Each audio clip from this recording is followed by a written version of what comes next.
einfach so krass geil finde, ist diese sardische Gastfreundschaft, wo du das Gefühl hast, einfach kein Tourist zu sein, sondern zu Hause.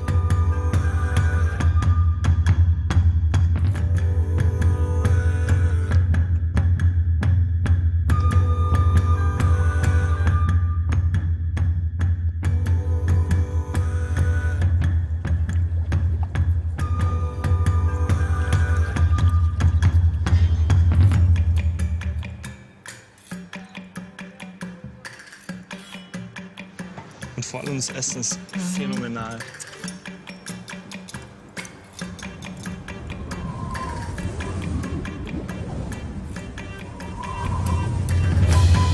Je saurais pas expliquer la nature ou l'intensité du sentiment qui me lie à cette île, mais c'est comme si une soif de connaître et de voir s'était emparée de moi.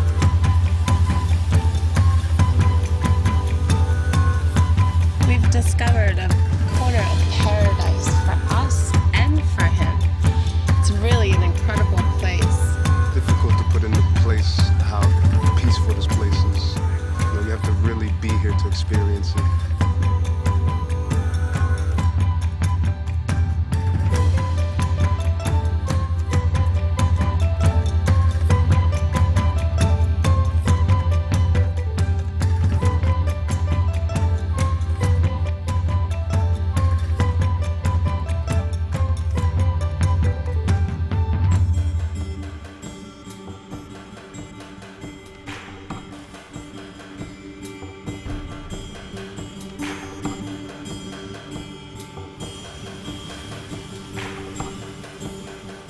Hace 2 semanas que llegué y desde que estoy aquí, cada día fue diferente del otro.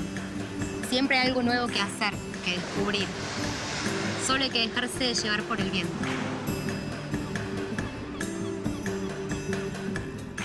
This place is magic. It's also exciting and fascinating.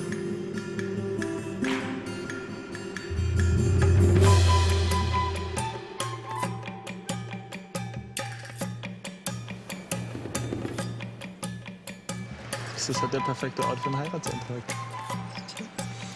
Wer könnte vor so einem Naturschauspiel Nein sagen? C'est l'île des extrêmes. On passe de plages bondées, pleines de vie, à des villages presque inhabités. Des lieux imprégnés d'une atmosphère ancestrale. C'est comme si le réel et l'imaginaire s'unissaient dans un temps suspendu.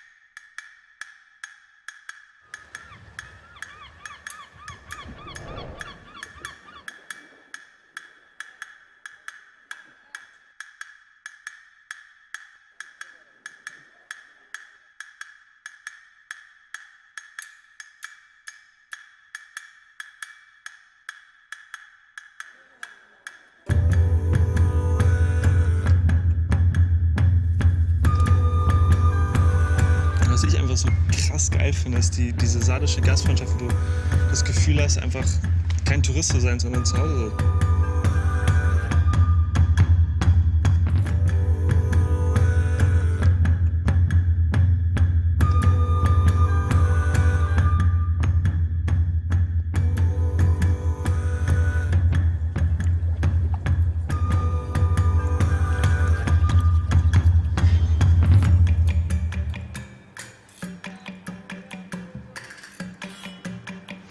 Und vor allem das Essen ist phänomenal.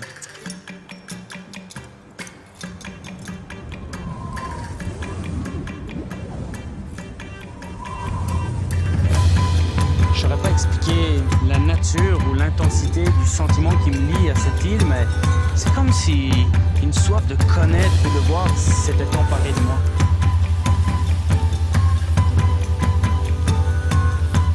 We've discovered a corner of paradise for us and for him. It's really an incredible place. Difficult to put into place how peaceful this to experience it.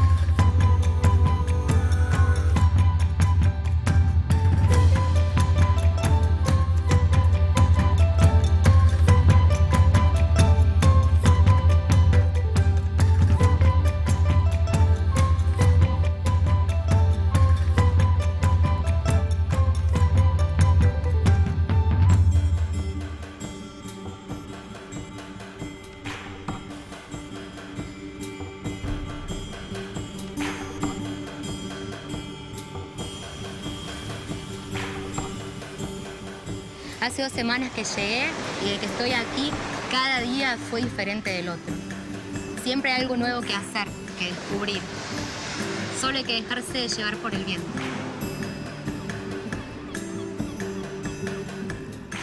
This place is magic. It's all so exciting and fascinating.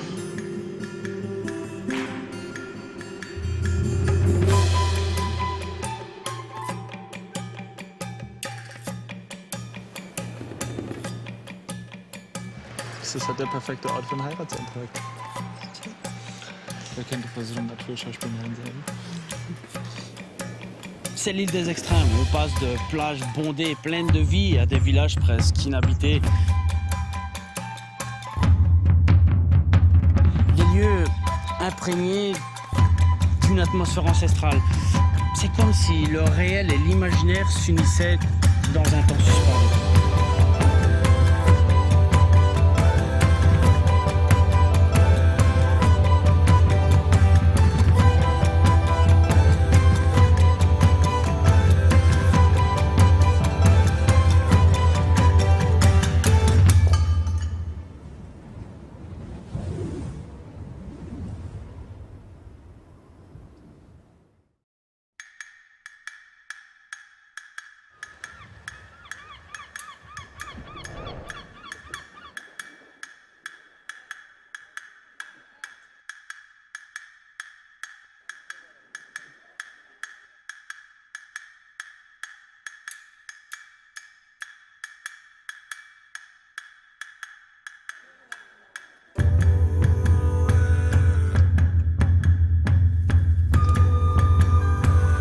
Was ich einfach so krass geil finde, ist diese sardische Gastfreundschaft, wo du das Gefühl hast, einfach kein Tourist zu sein, sondern zu Hause.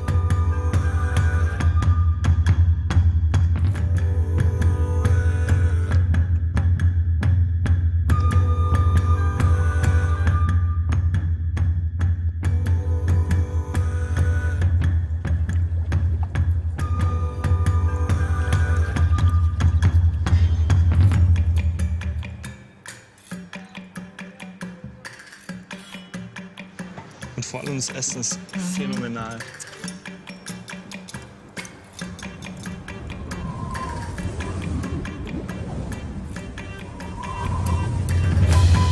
Je saurais pas expliquer la nature ou l'intensité du sentiment qui me lie à cette île, mais c'est comme si une soif de connaître ou de voir s'était emparée de moi.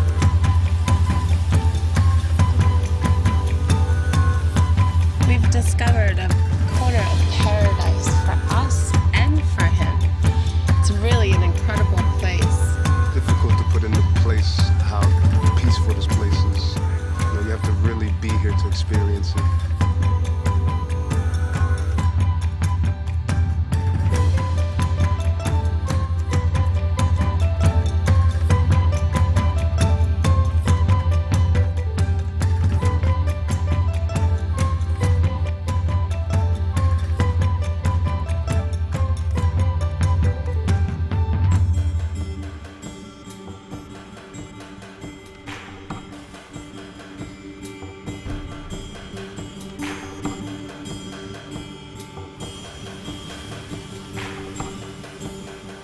Hace 2 semanas que llegué y de que estoy aquí, cada día fue diferente del otro.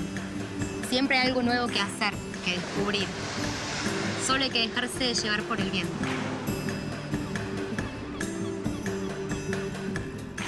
This place is magic. It's all so exciting and fascinating.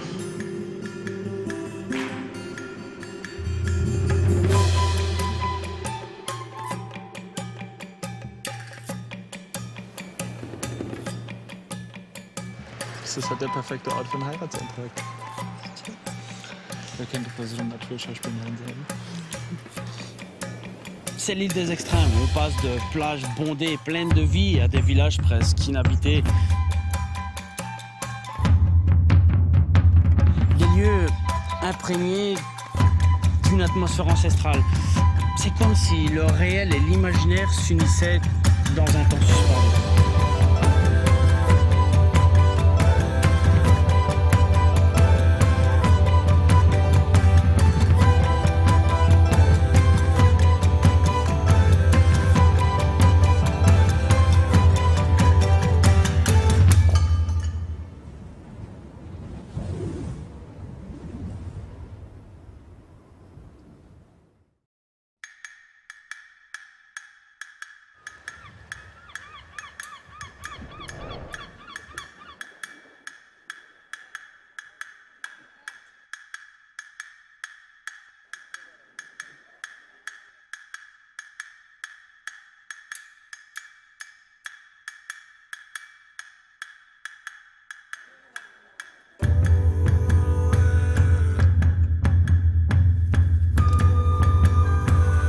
Was ich einfach so krass geil finde, ist diese sardische Gastfreundschaft, wo du das Gefühl hast, einfach kein Tourist zu sein, sondern zu Hause.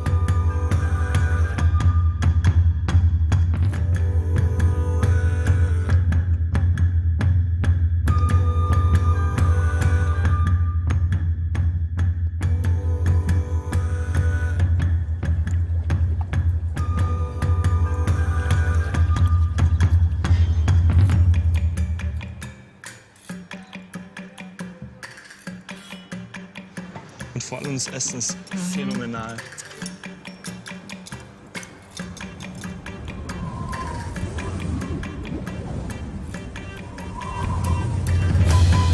Je saurais pas expliquer la nature ou l'intensité du sentiment qui me lie à cette île, mais c'est comme si une soif de connaître et de voir s'était emparée de moi.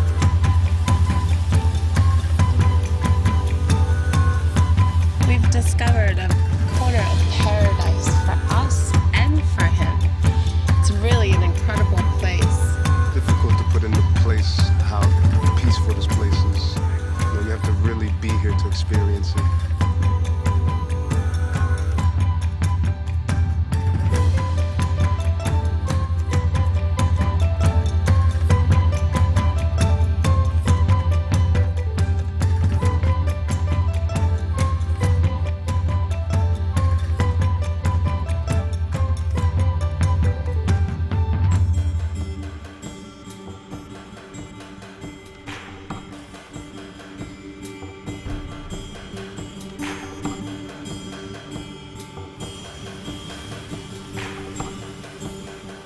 Hace 2 semanas que llegué y desde que estoy aquí, cada día fue diferente del otro.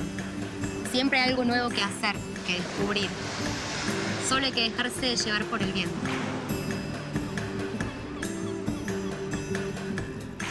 This place is magic. It's all so exciting and fascinating.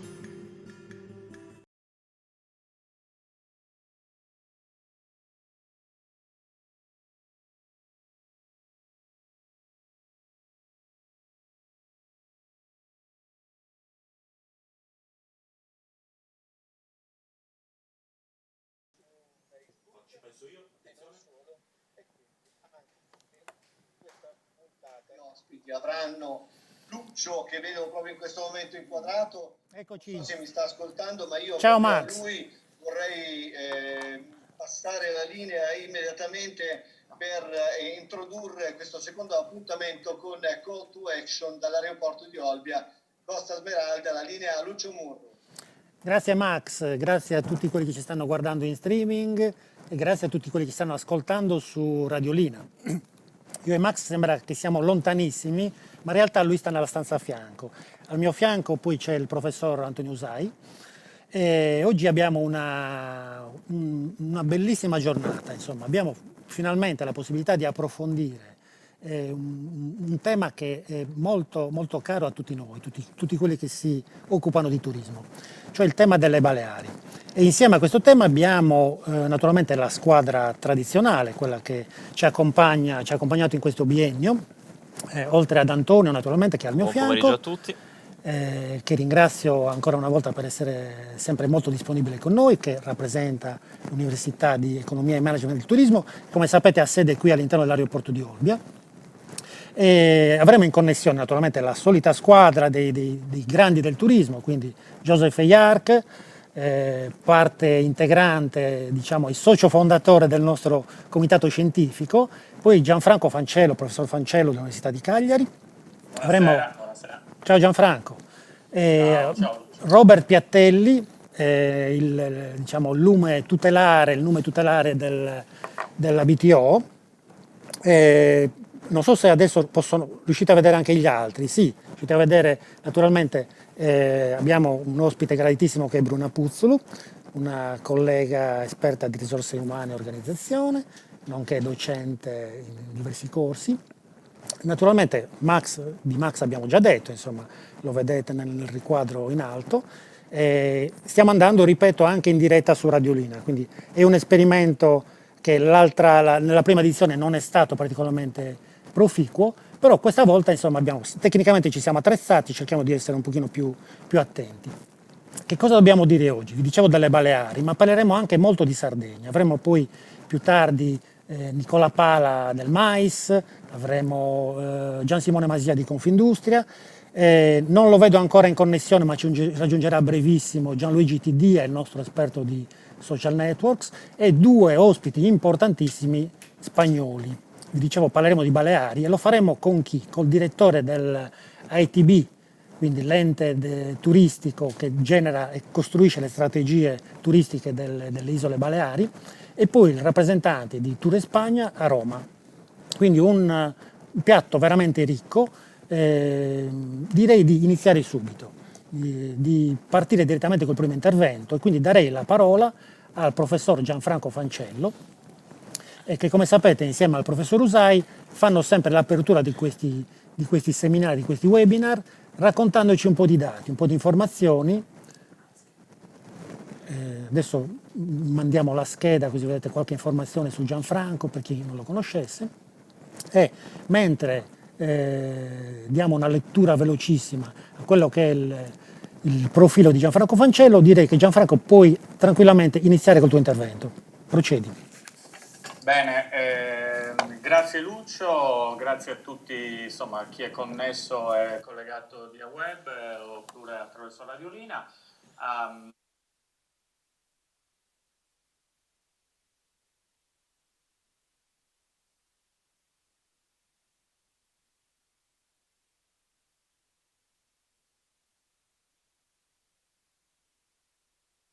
E Navali della Sardegna, andando a verificare quali erano i trend della domanda negli ultimi 10 anni. Oggi ci concentreremo un attimo sul tema del trasporto aereo, andando ad analizzare poi in dettaglio due ambiti che hanno riguardato la giornata, il primo webinar e la giornata di oggi, cioè il mercato tedesco e il mercato spagnolo, ma è giusto esemplificativo per capire in che modo poi i dati possono essere letti ed analizzati. Ora condivido lo schermo così avrete modo di vedere, ecco qua, dunque, eccomi qua. Perfetto, spero che se la regia non mi dà un riscontro negativo, tutto a posto, molto bene. Allora, l'altra volta siamo partiti dall'analizzare questo tipo di dato, che è un dato che ho raccolto dal portale Sardegna Mobilità della Regione Sardegna. Sono dei dati tra l'altro aperti, possono essere acquisiti e presi da chiunque, che evidenzia come il trend dei passeggeri in Sardegna sia aumentato del 40% negli ultimi 10 anni, passando da 6 milioni e 4 del 2010 a 9 milioni e 100 nel 2019. Chi arrivava nel 2010? Allora, nel 2010 ho fatto un'analisi e potete vedere che vi era una stragrande maggioranza, vedete in questo diagramma a torta, circa il 72% proveniva dall'Italia, c'è una ripartizione tra passeggeri in arrivo e in partenza che è sostanzialmente uguale, che era circa pari a 2.100.000, e poi avevamo il secondo gruppo, quello che è relativo, la regione raggruppa il Benelux insieme alla Germania, che è questo che vedete sulla destra, con circa 268.000 arrivi, parliamo nei 12 mesi naturalmente, poi il mercato spagnolo, poi il mercato inglese e scandinavo, e poi il mercato austriaco e svizzero con circa 120.000 arrivi. Vedete qui la ripartizione in percentuale, dove quasi 3/4 arrivavano dall'Italia. In 10 anni come è cambiata questa ripartizione? È un po' cambiata. Intanto abbiamo visto come è cambiata sui numeri assoluti, perché è cresciuta di un 40%, passando da circa 6 milioni, quindi si è guadagnato circa un 2,5 milioni di passeggeri. E vedete come la torta è sostanzialmente cambiata, perché la quota italiana intanto in termini percentuali si è ridotta, è passata dal 62 al 69, ma sono cresciute in particolare le quote relative al mercato tedesco, di circa il 12%, e al mercato spagnolo e francese circa il 9%, mentre è rimasto sostanzialmente costante quello relativo al mercato inglese. I numeri poi in termini assoluti, addirittura eravamo a circa 250.000 arrivi per quanto riguarda il mercato del Benelux e tedesco, siamo più che raddoppiati o sostanzialmente raddoppiati in 10 anni, e con un quasi raddoppio anche per il mercato spagnolo e francese. Quindi vi è, c'è stata una apertura in questi 10 anni sostanziale verso quei mercati stranieri. Allora, abbiamo detto concentriamoci su questi due, su quello tedesco del Benelux e su quello spagnolo o francese, per capire come si distribuiscono per esempio durante l'anno. Ho preso come riferimento, sempre ripeto, i dati di Sardegna Mobilità relativi alla ripartizione annuale del 2019. Qui vedete la regione purtroppo aggrega i mesi spalla, li aggrega in coppie di mesi, mentre i mesi centrali estivi li presenta mese per mese, quindi non è possibile disaggregare, però si intravede, come potete vedere, comunque una curva di stagionalità dove luglio e agosto rappresentano i mesi più carichi. Vedete un po' in termini assoluti, agosto ha circa 90.000 arrivi rispetto ai 101.000 partenze, mentre settembre e ottobre entrambi ne fanno 63.000. E qui vedete un po' una ripartizione percentuale. L'altro aspetto interessante è che comunque questo aspetto di stagionalità non è molto marcato, ma anche nei mesi generalmente più bassi, meno carichi, che sono i mesi invernali, che vengono classificati anche nel database come Winter 1 e Winter 2, e cioè gennaio-marzo e novembre-dicembre, grazie soprattutto a molti voli diretti verso quelle destinazioni, in particolare verso la Spagna, si è tenuto comunque un certo numero di arrivi e di partenze comunque rilevante. Ma il dato secondo me un po' più interessante lo vediamo se andiamo ad analizzare la stessa ripartizione annuale relativamente agli arrivi e alle partenze dalla Germania dal Benelux. E qui vediamo che la forma del grafico è abbastanza diversa, perché qui quel picco di stagionalità che abbiamo letto sul mercato spagnolo e francese, qui non lo registriamo. Qui registriamo addirittura, ricordatevi che questi che vedete settembre-ottobre sono 2 mesi, ma vedete che il picco più alto è proprio relativo a quei 2 mesi, settembre-ottobre, e se anche lo dovessimo dividere in due, se volessimo dividerlo in due, arriveremo a circa 60-65.000 arrivi e 70.000 partenze per mese, il che significa che sono comunque valori confrontabili con quelli dei mesi estivi di luglio-agosto. Cioè significa che rispetto al caso francese e spagnolo, per quanto riguarda gli arrivi e le partenze dalla Germania e dal Belgio, c'è un minor effetto stagionale, ma c'è una marcata presenza anche in cosiddetti mesi spalla. Questo vuol dire una cosa, quindi inizio qui a lanciare degli elementi che poi Antonio probabilmente riprenderà, sul fatto che probabilmente dovendo immaginarci anche di programmare delle attività di supporto e di allungamento della stagione, per usare un termine noto a tutti, un mercato che è quello che probabilmente risponde molto più agevolmente in maniera molto più veloce è sicuramente questo, perché i numeri questo ci dicono, rispetto ad altri che invece hanno una struttura un po' più tradizionale. Ho fatto, e vado qui a chiudere per poi non rubare tempo, anche una ripartizione fra aeroporti, sempre per quanto riguarda il mercato, vedete, spagnolo, francese, portoghese, per quanto riguarda Olbia, che risente un po' più della stagionalità, ed Alghero allo stesso risente della stagionalità, Cagliari che invece ha un'utenza che è un'utenza sì turistica, ma anche molto legato al, diciamo, al cosiddetto mondo del business, ne risente molto meno, addirittura il valore più alto lo si registra, uno dei valori più alti lo si registra per i mesi di settembre, ottobre e aprile e maggio. Sul mercato tedesco, invece, per tedesco e Benelux, vedete, Olbia, Alghero e la stessa Cagliari evidenziano quell'aspetto di cui parlavo prima, cioè con i mesi spalla abbastanza forti negli arrivi e nelle partenze, a testimoniare come quello sia un mercato abbastanza interessante verso il quale guardare nel momento in cui si progettano e si definiscono delle attività che consentono appunto di allungare la stagione. Io chiudo qua, la prossima volta vedremo invece qualche ragionamento invece sul trasporto marittimo nella stessa modalità, in maniera tale da completare nei diversi interventi un quadro complessivo per quanto riguarda la Regione Sardegna. Antonio, a te la parola. Gianfranco, sempre stimoli interessanti che ci regalano una Sardegna dinamica, lo è stata sicuramente nel 2019, lo è stata in quest'arco temporale che tu hai analizzato, ma siamo convinti che lo sarà anche in un prossimo futuro. È evidente che a tutti noi vengono richieste delle tendenze, vengono richiesti dei dati che in qualche modo ci aiutino a capire che cosa succederà da qui in avanti. Bene, questi dati noi stiamo cercando di costruirli, li costruiamo con un'analisi continua e attenta del territorio, collaborando con start-up regionali che si stanno adoperando in modo importante per innovare il prodotto e per innovare il sistema. E allora da questi confronti, da queste analisi tra le varie start-up, ricordo Bento Experience che sta lavorando molto bene sia nell'analisi dei dati che nella proposta innovativa sul territorio, nascono alcune riflessioni che ora vi vado a presentare e prendo lo spunto proprio di Gianfranco, perché Gianfranco ci ha fatto vedere che cosa sta succedendo sul mercato in termini di arrivi. E allora sappiamo che gli arrivi diventano fondamentali per comprendere quali sono le dinamiche, però poi dobbiamo vedere che cosa rimane sul territorio. E allora è evidente che sul territorio ciò che rimane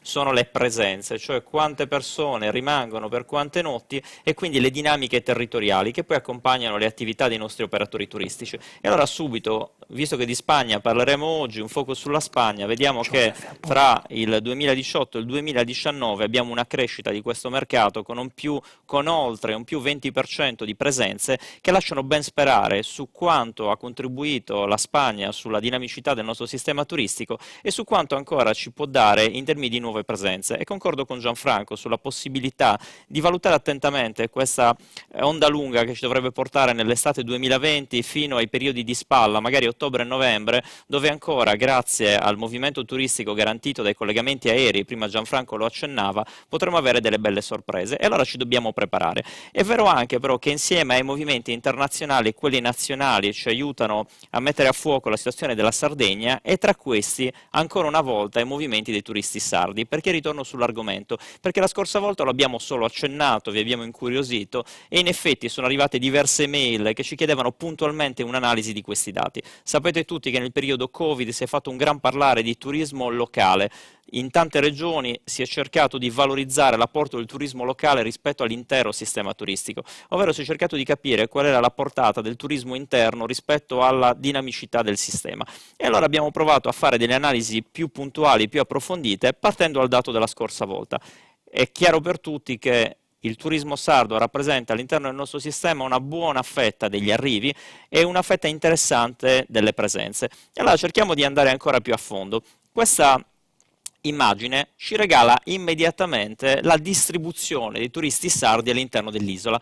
E allora, insieme a delle località molto conosciute sul mare, quindi che evidenziano immediatamente come molti turisti sardi si muovono tra giugno e settembre e prediligono la destinazione turistica sul mare e quindi alimentano il marino balneare, è altrettanto vero che alcune di queste isocrono ci fanno vedere subito come alcune destinazioni non particolarmente battute dal turismo nazionale e internazionale sono invece molto care ai sardi. Tra queste abbiamo sicuramente alcuni paesi, tra cui Tortolì, Sassari, piuttosto che Fordongianus o Sardara, che fanno segnare dei picchi.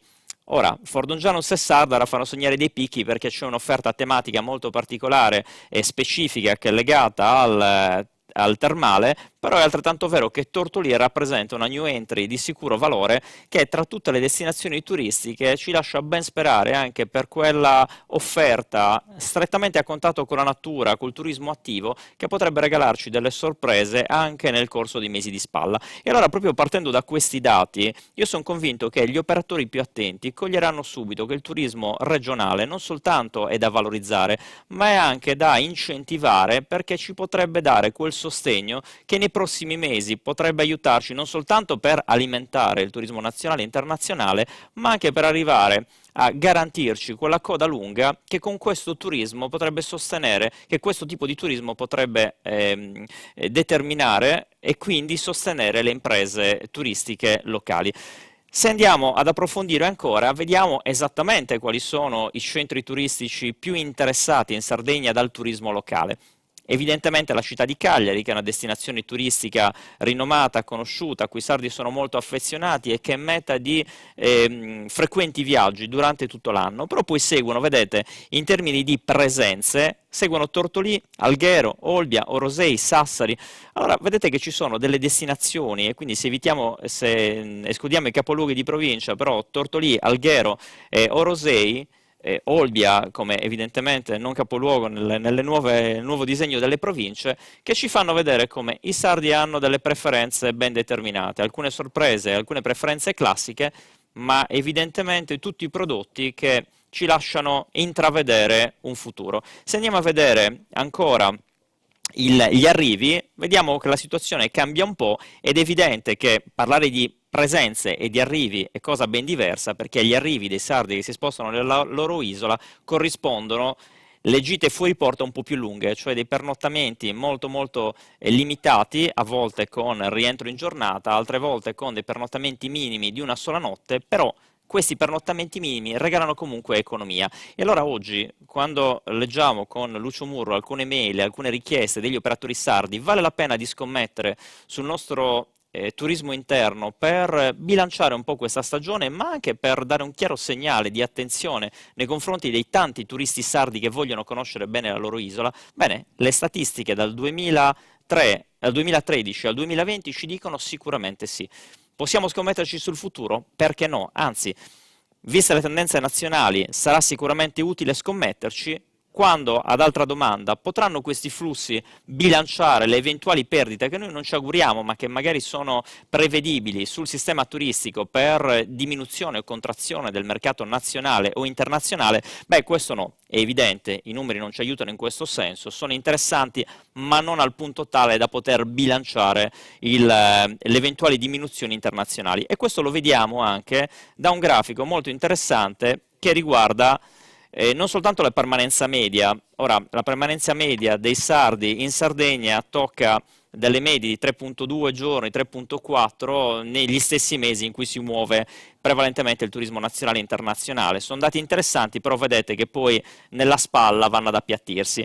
Però, per rispondere alla domanda, possiamo immaginare che il turismo sardo riuscirà a bilanciare in qualche modo le mancanze nazionali e internazionali? No, non ce lo mostra questo grafico, che ci fa vedere che se per gli arrivi i sardi sono sicuramente un mercato interessante che viene prima rispetto a molti mercati internazionali, però per la permanenza, che è il dato che ci interessa, la Sardegna, che è identificabile con la nostra linea rossa, viene sicuramente dopo la Germania, con numeri decisamente diversi in termini di permanenze, piuttosto che la Francia.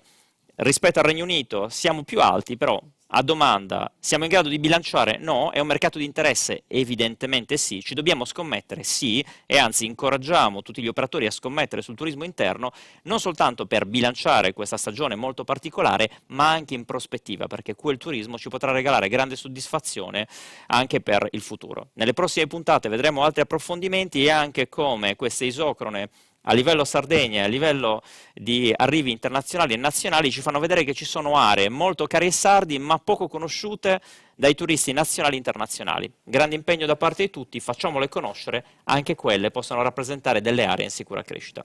Lucio, grazie. Grazie Antonio, sempre spunti interessantissimi, credo che il mercato interno siano dei mercati davvero quest'anno da potenziare.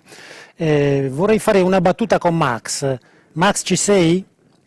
Ci sono, anzi, meno male che mi avete chiamato in causa perché cominciamo a ricevere anche qualche messaggio da parte di qualche ascoltatore proprio per USAI. C'era una domanda di Salvatore che ci ascolta da Cagliari che voleva sapere, va bene, abbiamo capito, vi faccio il riassunto di questo messaggio abbastanza lungo, abbiamo capito tutto, però quando comincerà ad arrivare la cosiddetta massa in Sardegna? Quando cominceranno a muoversi, secondo voi, tutte le persone che ripopoleranno quest'isola?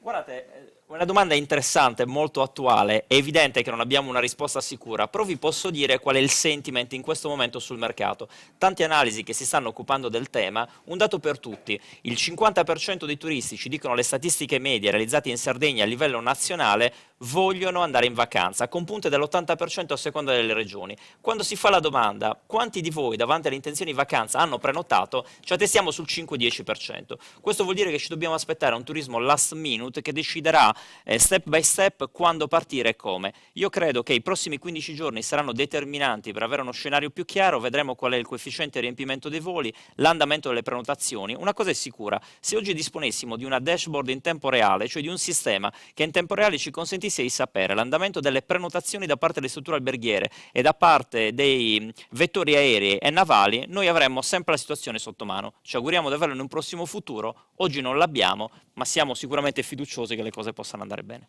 Ti do anche un'altra risposta flash, Max. Quando ripartirà certamente a luglio. Perché ti dico questo? Perché il nostro primo vettore, che è EasyJet, il secondo vettore europeo, di 100 milioni di passeggeri in Europa, dal 1 luglio riprende tutte e 17 le rotte dell'anno scorso, quindi ha scommesso sulla Sardegna, quindi tutte e 17 le rotte dell'anno scorso da Olbia confermate per il luglio 2020, quindi questa è un'ottima notizia. Ecco, scusate, l'ultima cosa... Perché... Dimmi. Non ti posso, la mettiamo in coda perché devo dare la parola a Joseph. Prego. Ci vediamo fra un attimo. Joseph, ci sei? Ciao Lucio, sì, ci sono, ovviamente. Allora, qua. Joseph, hai una bella responsabilità perché tutti ci chiedono cosa si deve fare per il rilancio. Vabbè, siamo tutto orecchi. Iniziamo a condividere un po' il concetto. Allora, approfitto per collegarmi a quello che diceva Antonio. Ahia. Joseph, non ti sentiamo. Abbiamo perso la linea, è caduto. Allora riprendiamo Max. Max, vai con la domanda. No, c'era un albergatore che faceva riferimento a quello che si è detto la settimana scorsa e penso su una cosa che aveva detto uno dei tuoi ospiti la settimana scorsa, esattamente Dirk, che parlava dei turisti tedeschi che sono restii a prenotare negli hotel e piuttosto si trasferiscono nella ricerca delle case, insomma, degli appartamenti. Ecco, questa è una cosa confermata, lo volevano sapere, lo vogliono sapere gli albergatori dell'isola. Noi non lo possiamo confermare, però Dirk è il capo di uno dei più grandi istituti di ricerca tedesco, per cui se lo dice lui immagino che sia un trend che hanno verificato. Naturalmente è molto presto per stabilire dei trend definitivi, questi sono i primi elementi del fenomeno di cui stava parlando Antonio, quindi un fenomeno che è l'inizio della ripartenza, quindi è un po' presto per dire cosa succederà per tutto il periodo. Anche su questo tema le tendenze sono diverse, anche qui gli studi sono tanti a livello nazionale e internazionale, non è confermata la tendenza sulle seconde case, sugli alloggi privati, ma anzi c'è una componente importante del mercato che ci ricorda che gli hotel in termini di servizio e di garanzie igienico-sanitarie danno delle indicazioni molto chiare a livello di comunicazione aziendale e quindi ispirano molta fiducia, il che non vuol dire che non lo facciano anche i privati, ma è evidente che la comunicazione in questo caso è importante e le strutture ricettivo-alberghiere da questo punto di vista si stanno impegnando molto, quindi è ragionevole pensare che il mercato si dividerà non equamente, ma anche lì le tendenze reali le vedremo nelle prossime settimane e in questo le associazioni di categoria piuttosto che gli albergatori ci potranno dare una grande mano per vedere la tendenza nelle prenotazioni. Passiamo un po'. Joseph ha ancora qualche problema di connessione, per cui direi che passiamo direttamente al prossimo relatore. Abbiamo in connessione, non so se riesce a vederci, a sentirci, Manuel Porras, direttore generale dell'agenzia che cura le strategie turistiche delle Isole Baleari. Buon pomeriggio. Buongiorno Manuel. Mi sentite? Benissimo. Va bene. Allora, innanzitutto voglio ringraziare l'organizzazione per averci invitato e averci dato l'opportunità di spiegare le nostre politiche turistiche a tutti voi, ringraziare i partecipanti per la sua presenza e assistenza. Mi dispiace ma non riuscirei a fare tutto l'intervento in italiano, allora cambierò a spagnolo. Va bene, va bene. Allora cominciamo. Sì. Condivido.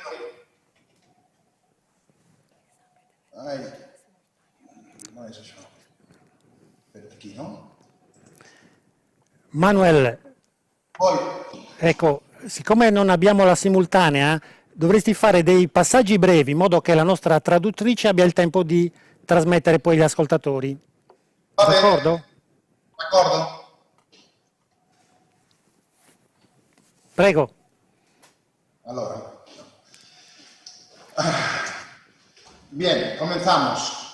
Primero un poco de tener 4 números sobre quiénes somos, las Islas Baleares, sobre un poco qué importancia tiene el sector turístico dentro de nuestra actividad economica. Facciamo una panoramica, un attimo diamo un po' di numeri e diciamo cosa sono le Baleari e qual è l'importanza che rivestono nel settore turistico.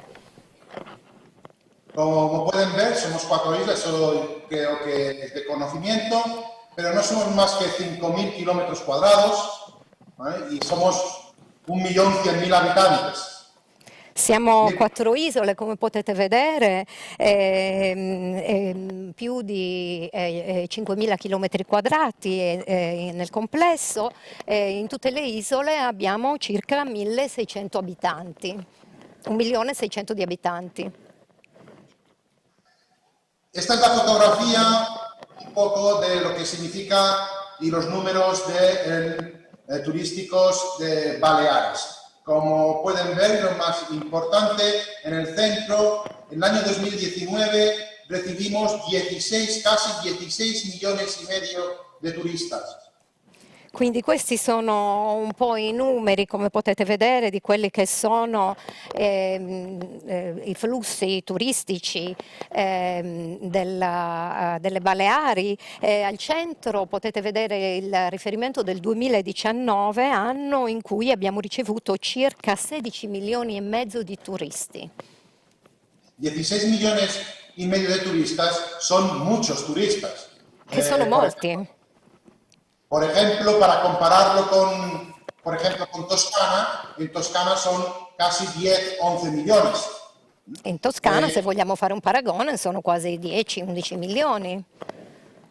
Por tanto, somos uno de los destinos con más turistas del Mediterráneo. Quindi siamo tra le destinazioni che hanno più turisti nel Mediterraneo. Hacerlo de forma rápida, el 83% de estos turistas son internacionales, el 28% alemanes, 22% británicos y es el 16-17% del turismo nacional español. E quindi per farla breve, l'83% dei turisti è composto da un turismo internazionale, turisti internazionali, poi abbiamo un 28% che è rappresentato dai tedeschi, un 22% dai britannici e poi abbiamo un 16% dei visitatori spagnoli nazionali. En cuanto al gasto turístico, pues ahí lo tienen ustedes representado, más de 16 millones de euros en el año 2019, que significa el 35% del Producto Interior Bruto de las Islas Baleares y el 32% de la ocupación laboral. Quindi per quanto riguarda le spese dei turisti abbiamo una cifra che si aggira intorno ai 16 milioni di euro che rappresenta circa il 35% del PIL e il 32% dell'occupazione appunto nel campo del turismo. Esta es la distribución por islas de los 16 millones y medio, 72-75% corresponde a la isla de Mallorca, isla de Ibiza 19% y Formentera, perdón, 19%, Menorca llega al 9%. Quindi qua abbiamo una slide, una diapositiva che ci dà l'idea della distribuzione di questi 16 milioni e mezzo di abitanti delle Baleari. Il 72,25% si trova a Maiorca, mentre un 19% occupa l'isola di Formentera e il 9% Minorca. Bien, aquí muy rápidamente la distribución por nacionalidad de cada isla. Solamente reseñar que en la isla de Mallorca, fundamentalmente nuestro mercado emisor es Alemania, con un 36%, pero en cambio en las otras islas, en Menorca, el 37% del turismo es británico y en Ibiza se reparte a partes iguales el Reino Unido y el turismo nacional, siendo el Reino Unido el primero. Quindi ancora abbiamo una distribuzione del turismo su ogni isola. A Maiorca abbiamo un 36% di turisti tedeschi, mentre a Minorca il 37% è rappresentato dai turisti britannici, mentre a Ibiza abbiamo lo stesso numero di turisti dal Regno Unito e turismo nazionale spagnoli. Hay que recordar que Menorca ha sido británica durante casi 100 años en el siglo XVIII y todavía hay mucha relación con el Reino Unido. Bisogna ricordare che Minorca è stata una colonia britannica per tutto il XVIII secolo, quindi comunque ha subito le influenze della cultura britannica molto a lungo. En esta diapositiva también un poco para que vean cuál es la conectividad que tenemos en nuestras Islas Baleares, los aeropuertos más principales de conexión a nivel europeo, divididos por países: Alemania, Reino Unido, Italia y Francia. El top 5 serían Düsseldorf, Gatwick, Frankfurt, Manchester y Múnich. Quindi abbiamo un'idea in questa slide di quelli che sono i collegamenti principali nelle isole Baleari. I collegamenti più importanti sono rappresentati dai principali aeroporti che servono in particolare la Germania, il Regno Unito, l'Italia, la Francia, con le principali città di questi paesi. Abbiamo molti voli per Düsseldorf, Monaco, per parlare del Francoforte, per parlare dell'Inghilterra invece ci sono molti voli con Manchester. Bien, como solamente reseñar que, por ejemplo, de Düsseldorf ya llegan casi 900.000 pasajeros al año. Da Düsseldorf solo arrivano circa 900.000 passeggeri all'anno. Bien, nada, aquí un poco de cuatro cuestiones que las dejo sobre las Islas Baleares. Quindi abbiamo 4 punti fondamentali di cui volevo parlarvi, delle Isole Baleari. Y pasamos, si les parece bien, al contexto turístico balear. E se vi sembra opportuno, se vi va bene, passiamo a parlare del contesto turistico delle Baleari. Rápidamente, como pueden ustedes ver y como hemos dicho, 16,5 millones de turistas en el 2019, evidentemente concentrados en la mayor parte, como veremos más tarde, en verano. Quindi, come potete vedere, i 16 milioni e mezzo di turisti di cui abbiamo parlato nel 2019 si sono concentrati prevalentemente durante l'estate. Muchos de los negocios turísticos solo operan de 6 a 7 meses al año y eso genera una inseguridad laboral y evidentemente unos salarios bajos. Quindi la maggior parte delle imprese turistiche che operano nelle Baleari operano solo dai 6 ai 7 mesi l'anno e questo ovviamente rappresenta un problema di insicurezza dal punto di vista occupazionale e quindi anche di salari bassi. Bien, somos conscientes de que estos flujos tan extraordinarios que estamos recibiendo en estos años son debidos a la situación que viven nuestros competidores mediterráneos, sobre todo Túnez y Turquía.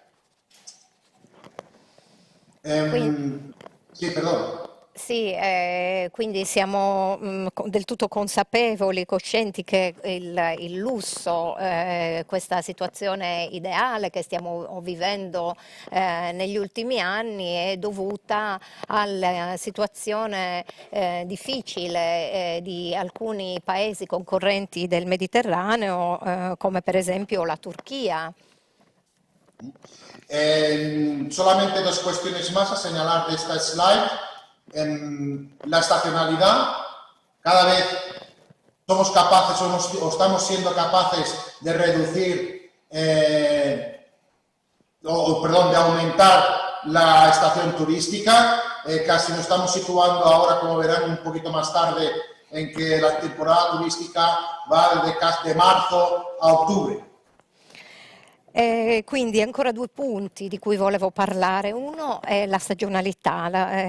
Come sapete viviamo il fenomeno della stagionalità, anche se negli ultimi tempi stiamo riuscendo e siamo stati in grado di aumentare un minimo i mesi del turismo. Lo vedremo più tardi. Adesso riusciamo ad avere turisti da marzo fino a tutto ottobre. Y otra cuestión, la segunda, es que teníamos, porque teníamos un problema muy grande de overtourism. Hay una saturación de turismo en la temporada alta que estaba pues de alguna manera afectando a la convivencia de la sociedad balear. Desgraciadamente ahora estamos en la situación inversa. E il secondo punto è un punto che abbiamo cercato di risolvere con un progetto che abbiamo messo a punto per cercare di risolvere il problema della saturazione in stagione alta che stava avendo un forte impatto negativo sulla convivenza nelle Isole Baleari. Bien, y ahora pues vamos a entrar, si les parece, dentro de lo que son las políticas fundamentales en las cuales se apoya la estrategia turística balear. Quindi parliamo adesso di quelle che sono le politiche fondamentali sulle quali si basa la strategia del turismo nelle Baleari. Fundamentalmente nosotros basamos en dos conceptos, el concepto de sostenibilidad y el concepto de diferenciación y de lucha contra la estacionalidad. Quindi parliamo di due concetti fondamentali, il concetto della sostenibilità e il concetto della differenziazione, cioè della lotta contro la stagionalità. Bien,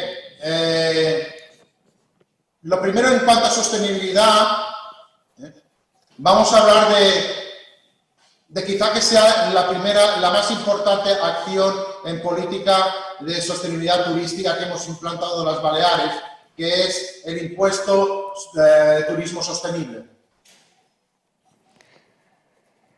Quindi per quanto riguarda la sostenibilità parliamo di quello che è una delle strategie più importanti nella politica delle Baleari, cioè il fatto di avere applicato delle imposte, delle tasse in modo da favorire il turismo sostenibile.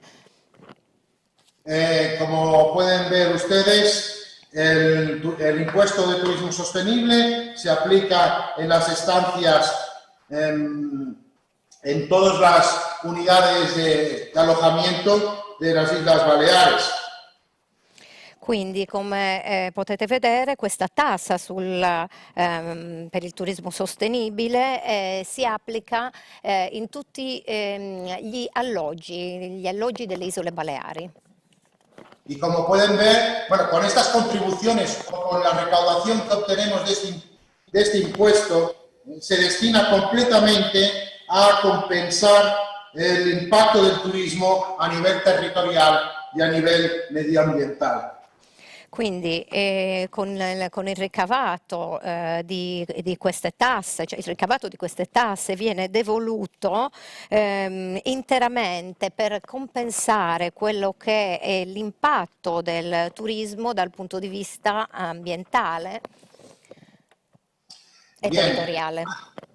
Como pueden ver, el impuesto depende de las características de los hoteles y de las unidades de alojamiento y de la edad de los turistas. Quindi la tassa che viene applicata dipende dalle caratteristiche degli hotel o degli alloggi in generale e dall'età dei turisti. La diferencia fundamental con otras tasas turísticas a nivel europeo es que la nuestra está entre las, que yo sepa, las tres únicas que se aplican a nivel regional, porque normalmente a nivel europeo es un impuesto municipal, pero creo que en Cataluña y en la Schwarzwald y nosotros somos las tres únicas regiones o territorios que lo aplicamos a un nivel mucho más grande. La differenza di questo rispetto ad altre tasse che vengono applicate per il turismo sostenibile è che questa tassa viene applicata da noi a livello regionale, mentre di solito, per quanto ne so, viene applicata a livello municipale, come per esempio in Schwarzwald, la Foresta Nera, dove viene applicata a livello municipale, oppure in Catalogna. Bien, solamente rápidamente, ¿cuál es el objetivo de este impuesto? Como tienen ahí, el objetivo del impuesto es compensar a la ciudad balear del coste de la actividad turística que de alguna manera puede afectar negativamente al medio ambiente, por un lado, y por el otro va destinada a mejorar la competitividad del sector a través de acciones que sean sostenibles y responsables y de una alta calidad turística. Quindi rapidamente, qual è l'obiettivo di questa tassa sul turismo sostenibile? L'obiettivo è quello di trovare una forma di compensazione rispetto al turismo per le isole Baleari, una compensazione dei costi, dell'impatto che l'attività del turismo possono avere sull'ambiente e poi il fatto che queste tasse, queste imposte vengono destinate ad aumentare anche la competitività attraverso delle azioni che siano sostenibili e responsabili. ¿No lo estamos compartiendo?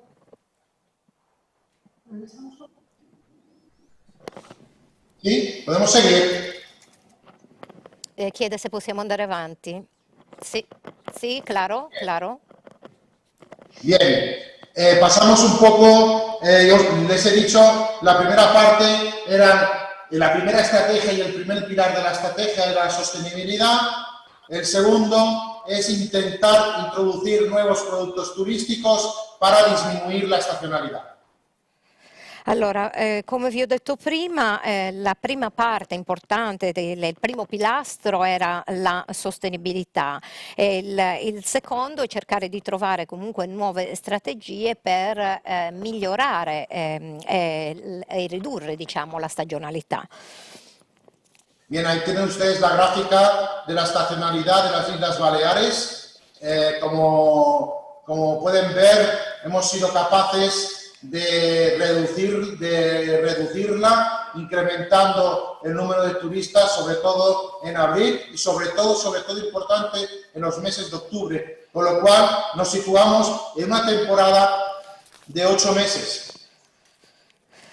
Quindi qui potete vedere un grafico che riguarda la stagionalità delle isole Baleari. Come potete vedere siamo stati in grado di migliorare la situazione aumentando la stagione del turismo perché in effetti negli ultimi anni siamo stati in grado di aumentare il numero dei turisti che hanno iniziato a venire da aprile fino a tutto ottobre, quindi alla fine siamo riusciti ad avere circa 8 mesi di turismo.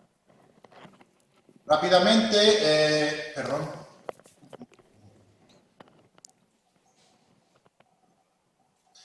Rápidamente, solamente comentarles un poco cuál ha sido la estrategia que nos ha llevado a este resultado y se basa en una estrategia promocional para demostrar a nuestros visitantes cuáles son los productos turísticos más allá del periodo de verano.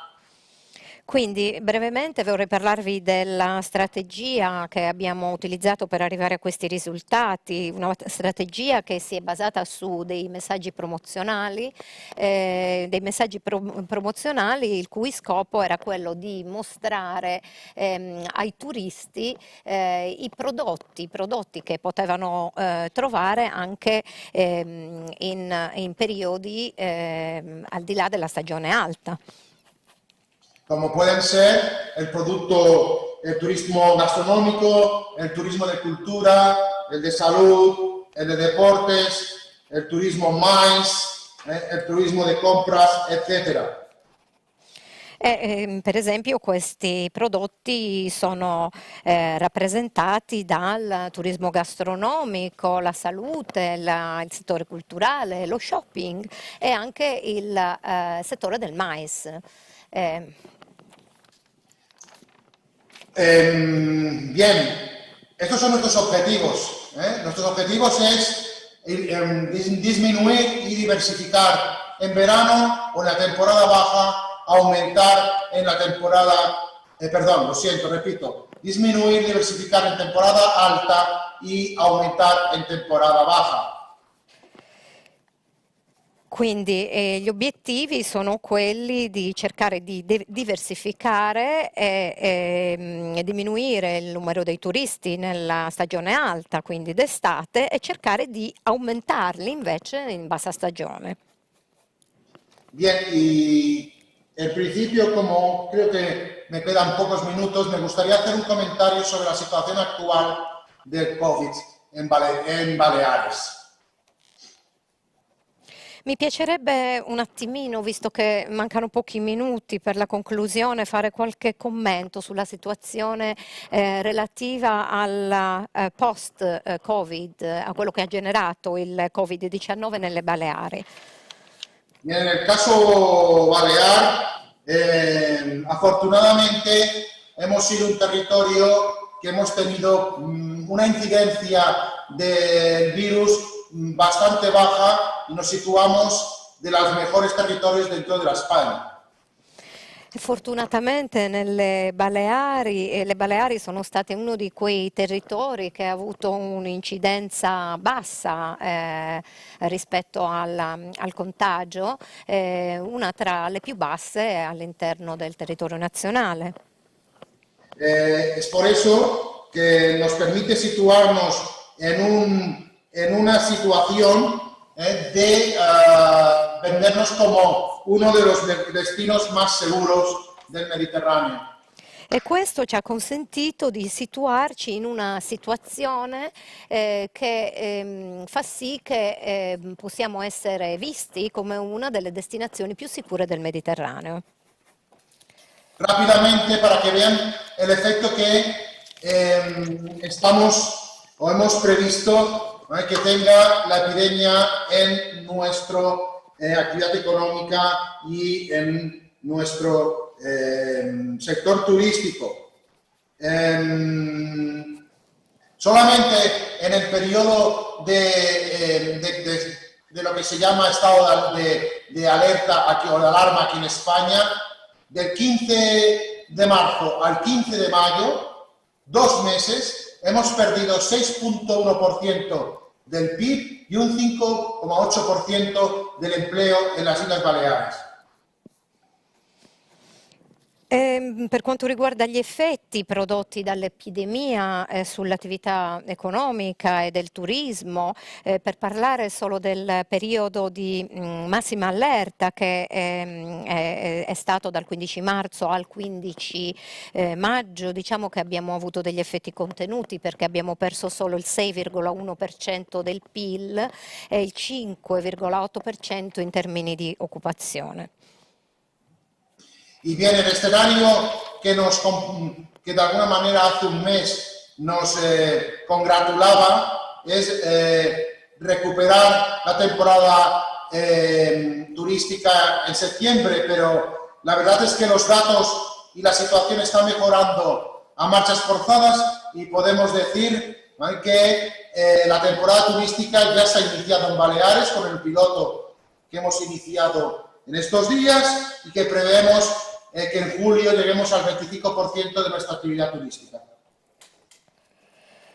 E quindi per quanto riguarda i danni, diciamo che sono stati contenuti abbiamo avuto anche i complimenti, abbiamo pensato che avremmo recuperato la stagione in settembre, ma abbiamo visto che comunque adesso che le cose stanno migliorando, diciamo che prevediamo che comunque la stagione possa iniziare a pieno ritmo e prevediamo nel mese di luglio di arrivare a un 25% comunque per quanto riguarda il turisti.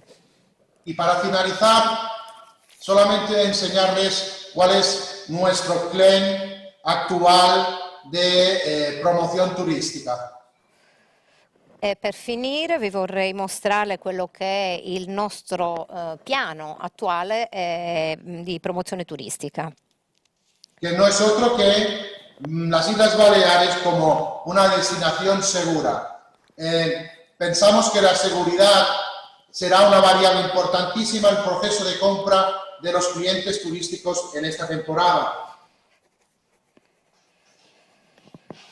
Quindi noi abbiamo come obiettivo principale quello di vendere la destinazione delle Baleari come un posto sicuro, perché riteniamo che la sicurezza in questo momento sia tra uno dei fattori più importanti per quanto riguarda appunto la decisione del turista nel momento di comprare un prodotto.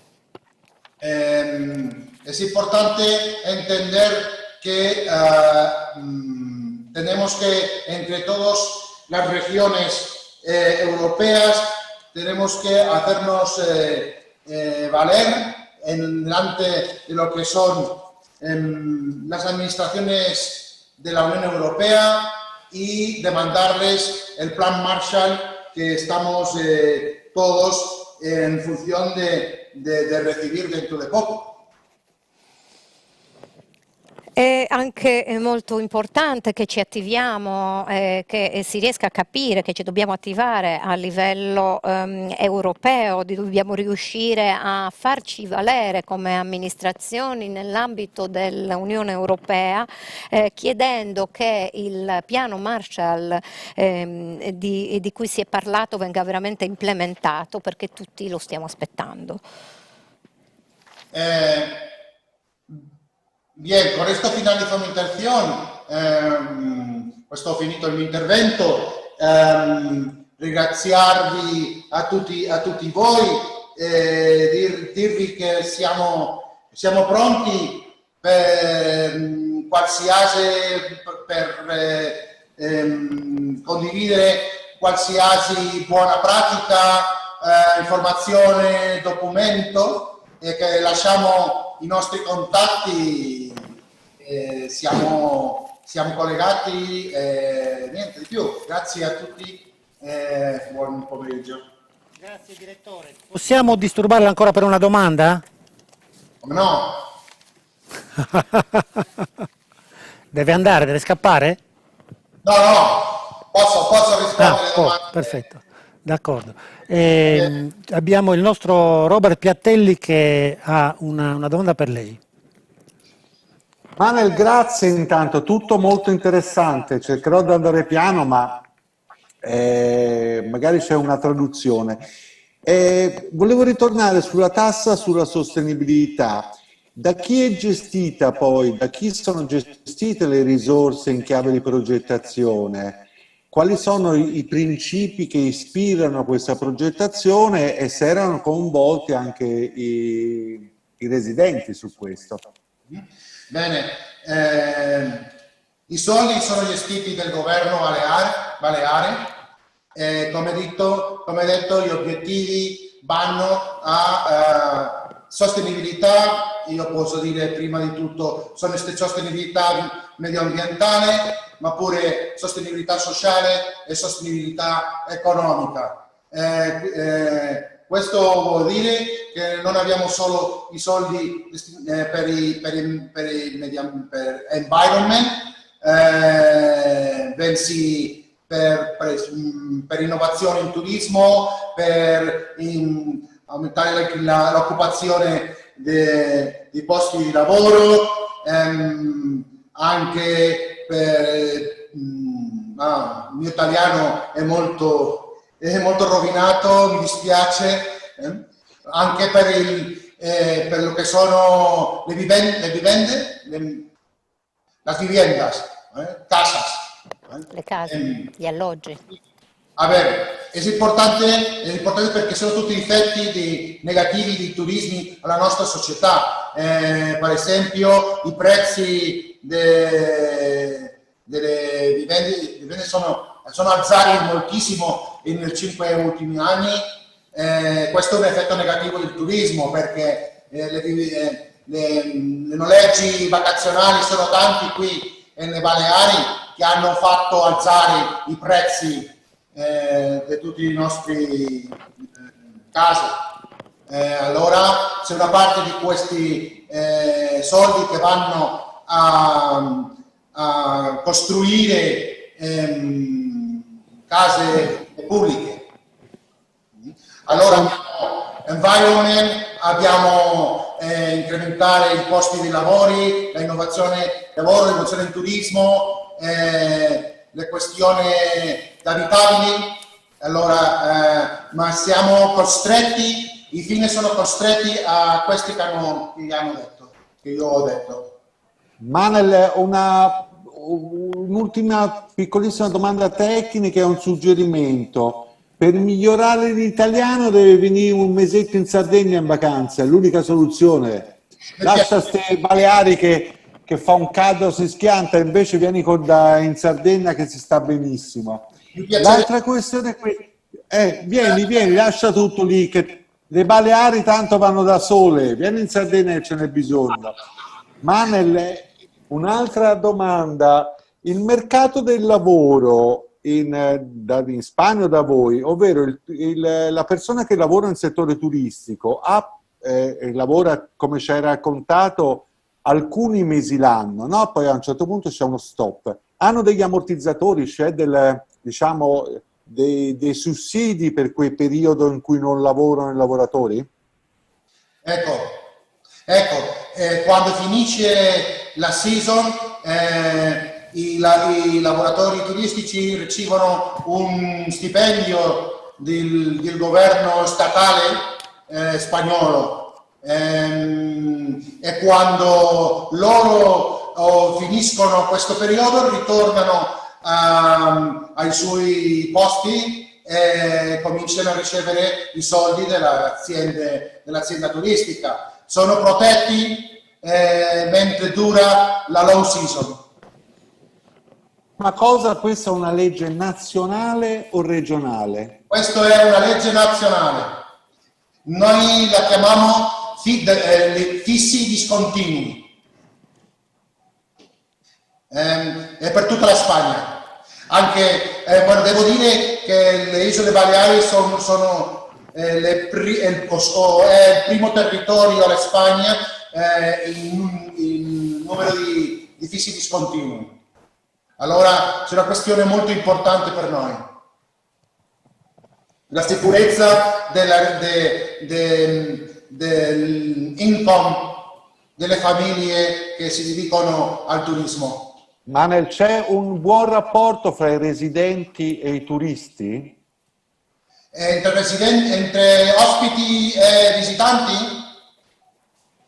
Vabbè, prima del Covid c'era un po' una situazione un po' speciale perché abbiamo tanto overtourism che noi ci pensavamo in lanciare politiche che vanno contro questo tema, questo item dell'overtourism.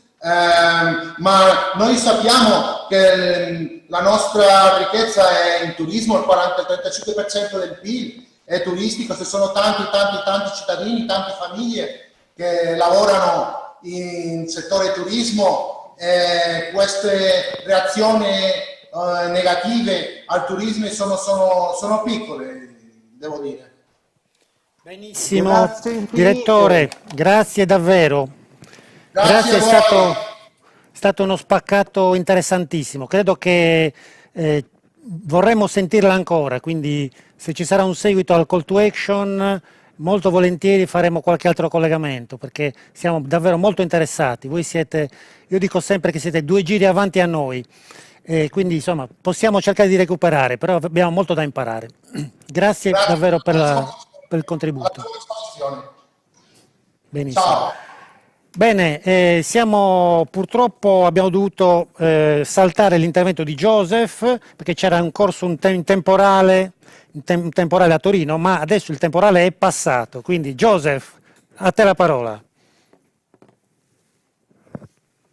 Eccoci, Vai. ciao. Sì, il temporale ancora non è passato, speriamo che non torni a saltare.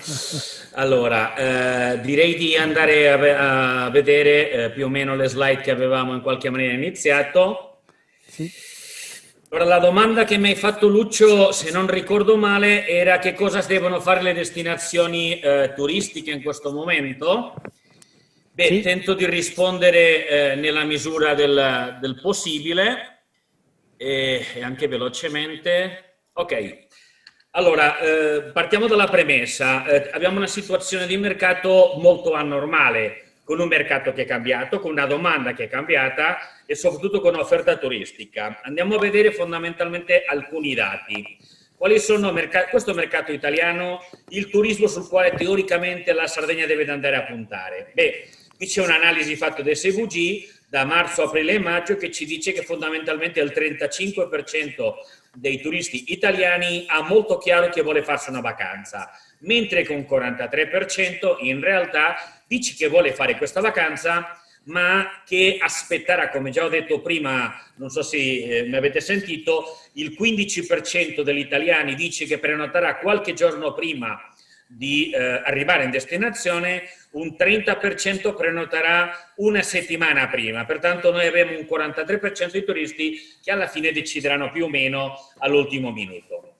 Turismo balneare, seppur tutti dicono la montagna è qui e là e qui, continuiamo a ragionare che l'italiano ama il mare, il 49% nel mese di fine maggio diceva che voleva fare vacanza balneare e un 46% lo diceva nel mese di aprile. Vediamo che c'è una crescita, probabilmente con la nuova analisi che si farà questo sicuramente crescerà di più, pertanto ci sono, seppur con difficoltà, ottime possibilità per il turismo balneare. Quali sono le tendenze rispetto a quale tipo di vacanza balneare? Mercato italiano ovviamente, Mare Italia, destinazioni non particolarmente affollate e soprattutto si punterà a destinazioni che già diciamo che siano riconosciute, ma anche che siano in qualche maniera, diciamo, abbiano avuto qualche esperienza previa in quella destinazione i turisti. Ma l'elemento fondamentale sono, lo vedremo con più dettaglio, le destinazioni che offrano, che trasmettano maggiore garanzia di sicurezza. Perché che cosa dobbiamo di aspettarci le destinazioni balneari? Avremo un scenario di crescita di arrivo di turisti graduali, avremo sicuramente la problematica di restrizioni locali per focolai eccetera in mercato di origine, questo è importante, soprattutto per il continente, come lo chiamate voi. Avremo la problematica dell'incremento dei controlli sui viaggiatori, l'autocertificazione e le app, che in qualche maniera può essere, non necessariamente, può essere un piccolo deterrente, ma soprattutto avremo una riduzione dell'offerta, meno operatori aperti, meno strutture aperte, meno ristoranti, eccetera, meno attrattività. Sicuramente una ipotetica, dipendendo dai determinati mercati di origine, riduzione della capacità aerea, dei seats, dei posti letto, ma soprattutto anche la difficoltà delle misure di prevenzione. Dal punto di vista dell'offerta ci troveremo a operare con tante criticità e non entriamo sicuramente a diciamo, ragionare su questo. Pertanto dobbiamo fare i conti come destinazione balneare che avremo una ipotetica domanda turistica ridotta al 50%, con una minore permanenza media. Si sta ragionando la permanenza media per i dati che abbiamo sulla vacanza, diciamo, di estate balneare da 5 a 6 giorni, con una minore capacità di spesa in destinazioni, con soprattutto un problema importante, una crisi di fiducia e ovviamente l'impatto che anche ce l'ha raccontato Manel per quanto riguarda al minore flusso di turisti internazionali.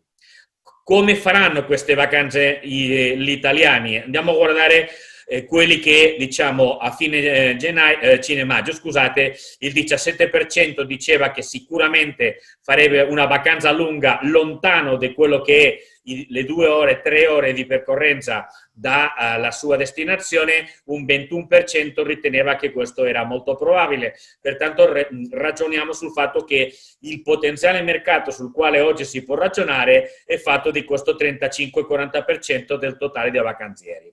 Andiamo a vedere le caratteristiche e motivazioni. Fondamentalmente il turista nel 2020 alle destinazioni balneari richiede fuggire dall'agglomerazione, vuole certezze e vuole essere rassicurate che si applicano tutte le misure di prevenzione adeguate e soprattutto vuole un'attenzione, diciamo, personalizzata, perché il fattore importante è quello del timore.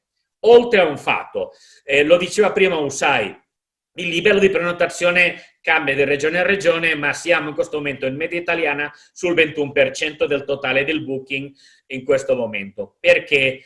Beh, c'è un incremento notevole, lo sanno gli operatori, di richieste di informazioni da parte dei turisti. C'è voglia di viaggiare, c'è voglia di fare, ma dopo l'informazione non succede, non accade la prenotazione. Perché? Perché c'è il timore a nuovi contagi, eccetera, ma anche il timore alla recessione economica, eccetera. Pertanto, uno dei problemi che abbiamo individuato, l'analisi di mercato che abbiamo fatto, le indagini che abbiamo fatto, è che i turisti dicono che aspetto a prenotare perché se magari non ci posso andare, c'è un problema, almeno non perdo i soldi. Pertanto, quello che è importante è la flessibilità nelle condizioni, diciamo nelle policy di cancellazioni, eccetera, ma anche flessibilità per quanto riguarda le prenotazioni. Pertanto, come cambierà questo turista? È un turista che ha nuove priorità, sicurezza, igiene, pulizia, manterrà la social distance e ha bisogno di essere informato costantemente. Quello che ci hanno dato, l'ho detto la settimana scorsa, i dati sulle indagini che abbiamo fatto è che l'elemento fondamentale per decidere la destinazione, il primo criterio è la non massificazione, mentre che il secondo è la sicurezza sanitaria, il terzo è le caratteristiche specifiche della destinazione, passando al prezzo in quarto luogo. E questo si è tradotto nel cambiamento psicologico. Se prima del Covid, al momento di scegliere la destinazione, ci andava il prezzo, la location, i servizi, eccetera, adesso il primo è la sicurezza e la fiducia rispetto a quello che noi le stiamo dicendo che di misure che applichiamo. Secondo elemento importante, cosa il mercato dice della destinazione rispetto alla sicurezza, la sanità, la igiene, eccetera, e si va a guardare non su quello che noi gli diciamo, non basta come rassicurazione, sino quello che dicono le altre persone. E questo ha portato al cambiamento del customer journey, cioè il customer journey prima del Covid era fatto di 5 fasi, oggi siamo a 7 fasi, stiamo parlando della fase nella quale dopo l'ispirazione e il dire voglio andare in vacanza comincio a analizzare le diverse destinazioni. Si è ridotto il numero di destinazioni che si vanno a valutare, ormai siamo a 4 o 5, per quello che si va a valutare il livello di sicurezza sanitaria, che le proposte siano rassicuranti, che si applicano i protocolli, eccetera, e ovviamente ha un elemento importante la scelta del mezzo attraverso il quale arrivare. Una volta si è deciso la destinazione, si passa a pianificare e iniziamo a scegliere l'albergo, i ristoranti, i servizi e ritorniamo a considerare i fattori che sono la sicurezza, il prezzo, le policy di cancellazione flessibili, eccetera, eccetera. Questo ci porta a quali sono le condizioni sulle quali dovranno operare le destinazioni balneari, ovviamente il distanziamento sociale, e il fatto che ci siano dei piani di contingenza, diciamo di funzionamento sulla base di diversi scenari, perché il scenario cambierà di settimana in settimana. Si deve di promuovere, come vedremo, il comportamento dei turisti in destinazione, promuovendo la destinazione come sicura, ce lo ha detto Manuel Porras, così come dobbiamo di preparare protocolli, informazioni, eccetera, e soprattutto preparare e condividere con la comunità ospitante il fatto che devono di essere in qualche maniera attenti e non rifiutare i turisti. Pertanto dobbiamo passare a un nuovo concetto, risettare il modo nel quale sempre abbiamo aperto e operato le destinazioni balneari per ragionare sotto un nuovo concetto. Che cosa si deve fare in ogni destinazione balneare? Qui non parliamo di la Sardegna in totale, sino a livello specifico delle diverse destinazioni. Dobbiamo adattarci a un'estate di incertezza, reinventando la proposta di valore, tentando di essere e comunicare il fatto che si fa di tutto per essere sicura, per riposizionare le destinazioni a partire dai nuovi bisogni dei clienti, che li abbiamo visto prima, non affollamento, misure sanitarie, igiene, prezzo, eccetera, mettendo in conseguenza il nuovo turista al centro della nostra proposta. E pertanto, che cosa dobbiamo fare questo anno? Allora, siamo chiari. Questo anno, 2020, l'obiettivo non si guadagneranno tanti soldi o non si guadagneranno di soldi, pertanto l'obiettivo qual è? Mantenere il tuo posizionamento nel mercato, mantenere la tua quota di mercato nel possibile e tentare di potenziare la competitività, cioè la chiave è tentare di mantenere il valore e il posizionamento della destinazione nel mercato. Pertanto che cosa devo fare?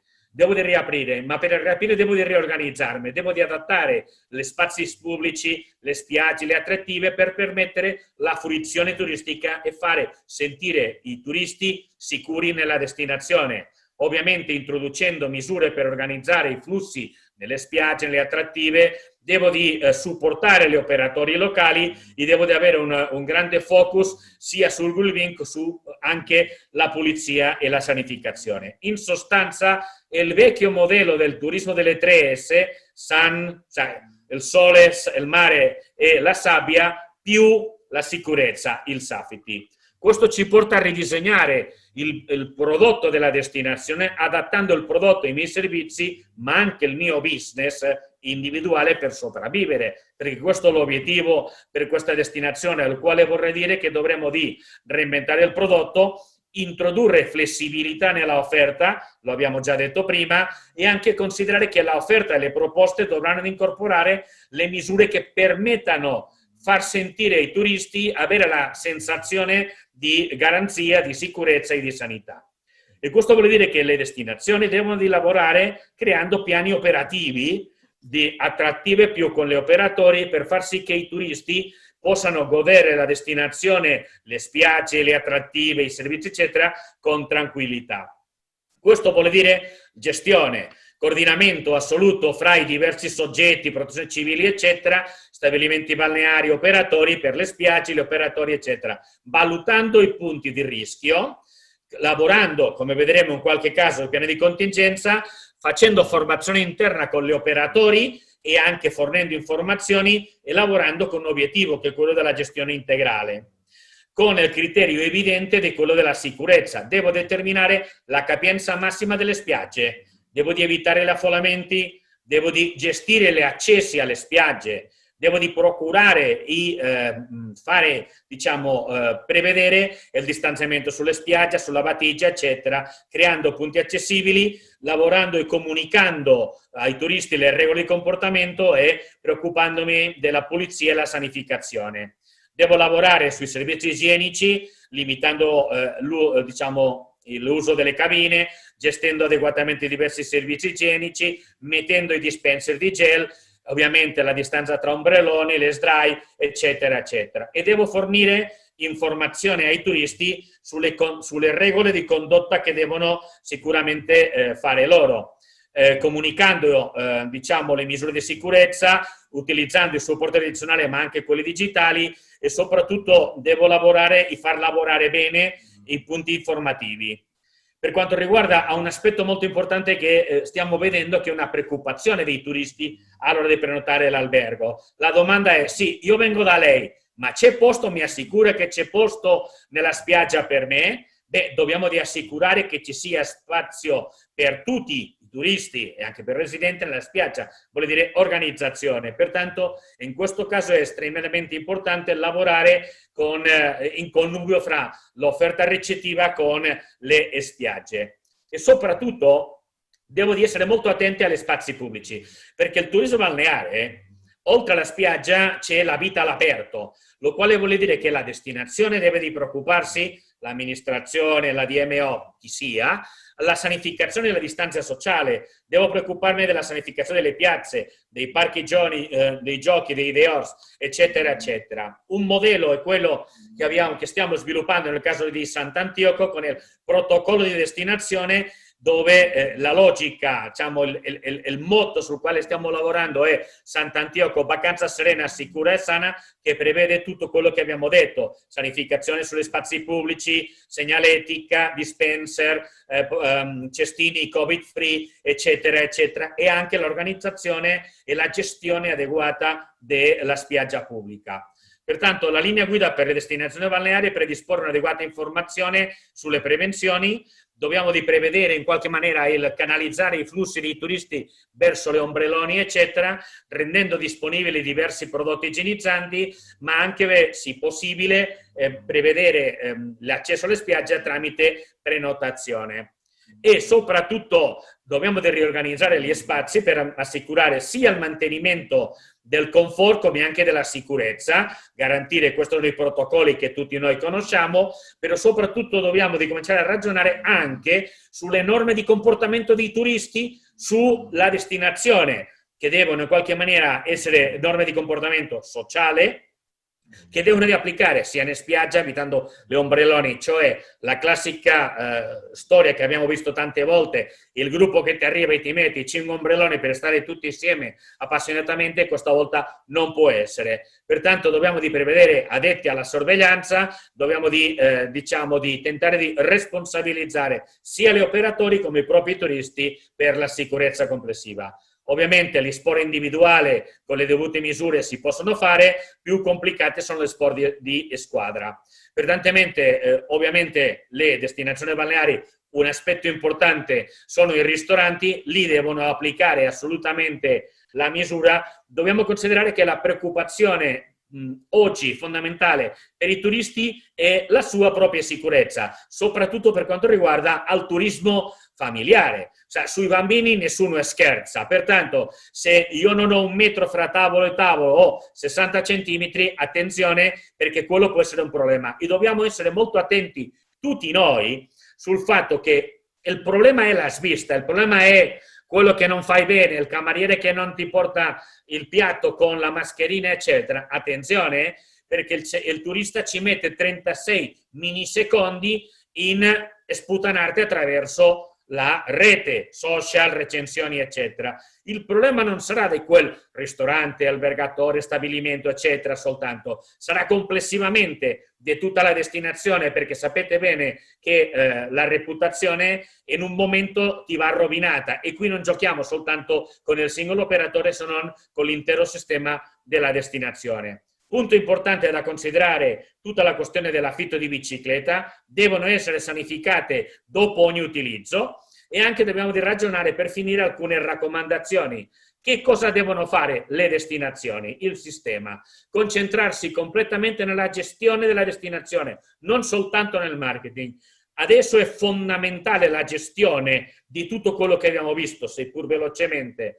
Questo implica un lavoro di collaborazione e di coinvolgimento dei shareholder, le stakeholder degli operatori, tentando, e questo è molto importante, di non fare tutto per tentare di ritornare alla zona del comfort, alla comfort zone, quello che avevamo, perché siamo davanti a una normalità totalmente diversa e non ritorneremo al vecchio. Ci sarà un'evoluzione, non sappiamo ancora verso dove, però soprattutto dobbiamo lavorare su un punto importante. Abbiamo visto che il cliente vuole rassicurazione, pertanto noi dobbiamo andare a pensare e a comunicare la rassicurazione al cliente che la destinazione fa di tutto per garantirti la migliore esperienza, seppur con tutte le dovute precauzioni, mascherini, eccetera, ma soprattutto che facciamo di tutto per garantire la tua sicurezza.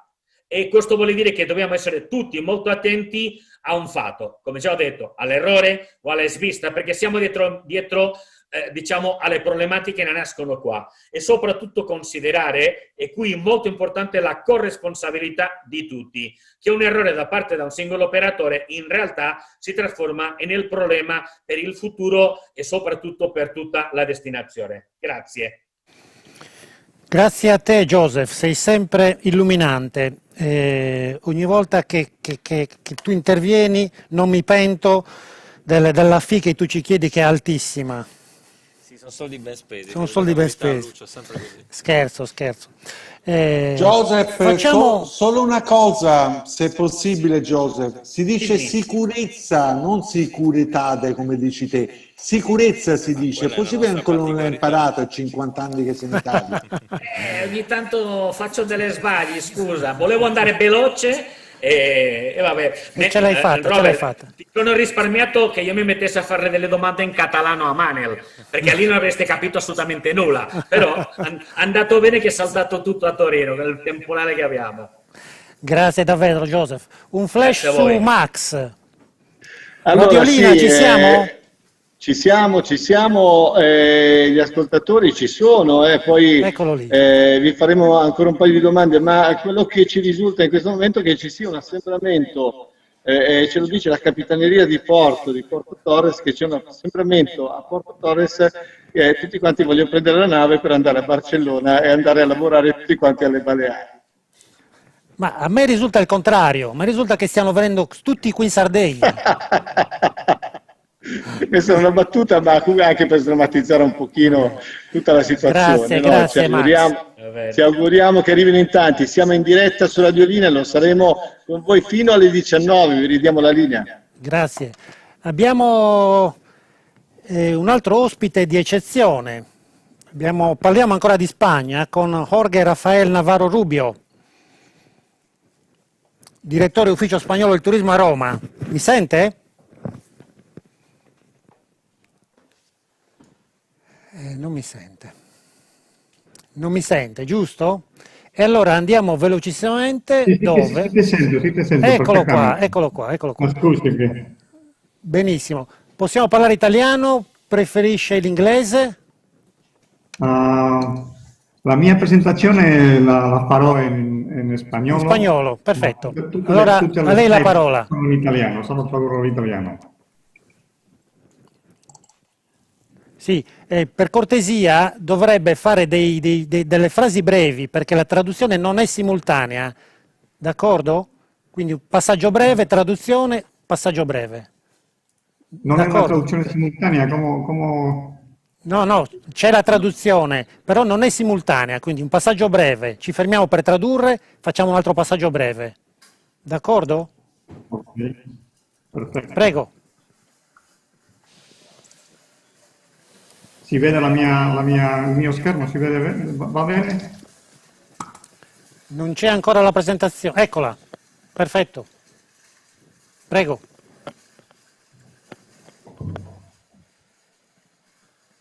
Ok, pues possiamo, se la traduzione non è simultanea, posso anche tradurre un po', posso parlare un po' in italiano, perché è un po' difficile per me, però posso intentarlo. No, va bene lo spagnolo, va bene lo spagnolo.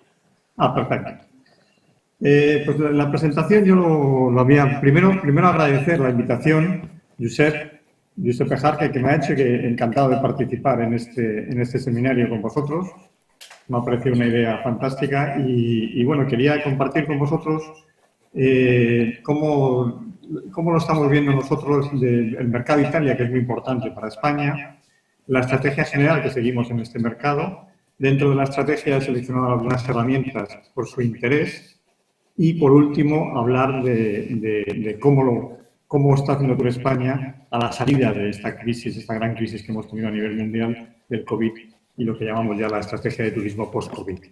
Ok, quindi prima di tutto volevo ringraziare per l'invito a partecipare a questo seminario, sono davvero contento, mi è parsa un'idea fantastica e poi volevo condividere un po' su quelle che sono le esperienze, le nostre strategie nel campo del turismo e parlare soprattutto della situazione all'uscita da questa situazione che stiamo vivendo tutti, ma soprattutto la situazione relativamente alla Spagna, l'uscita quindi dal Covid. A principios del año 2020, España tenía una situación muy privilegiada en el mercado italiano. ¿Este mercado se siente bene? No. Adesso sì. Prego. Como decía, a principio del 2020, España tenía una situación de partida privilegiada en el mercado italiano, que supone el cuarto mercado en importancia para el sector turístico nuestro, que recibió en el 2019 83,7 millones de turistas. de los cuales Quindi 4,5 traduco. Abbiamo all'inizio una situazione all'inizio del 2020, una situazione privilegiata per la Spagna per quanto riguarda il mercato Italia, che è il quarto mercato per il turismo in Spagna, con 83,23 milioni di turisti italiani. de los cuales 4,5 millones fueron italianos, con un crecimiento con respecto al año anterior del 3,5%. Quindi mi correggo, 83,23 milioni di turisti e globalmente, dei quali 4,5 milioni italiani, turisti italiani, con una crescita del 3,5% rispetto all'anno precedente. Este crecimiento se lleva manteniendo de forma sostenida en los últimos años.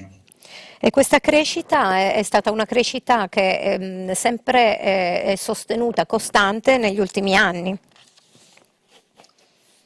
Para nosotros lo más importante también es el gasto turístico, que representa unos 3.500 millones de euros, con un crecimiento del 5,9%. Quindi il dato più importante quindi è la spesa dei turisti, che quindi rappresenta 3 milioni e 500 mila euro, con una crescita di 5,9% rispetto all'anno precedente. Y con un gasto medio diario de 130 euros por turista. Con una spesa media di 130 euro per turista al giorno. Como es lógico, esta tendencia alcista se ha visto afectada fuertemente por la crisis del COVID y solo de enero a marzo ya ha registrado una caída del 33,4% en llegada de turistas y una caída del 29,7% en gastos. E quindi logicamente, come tutti saprete, ovviamente questa situazione ha subito un impatto negativo dalla Covid a partire da gennaio, e c'è stato comunque un calo del 33,4% dei turisti e un conseguente calo quindi delle spese, del 29,5% effettuate dai turisti.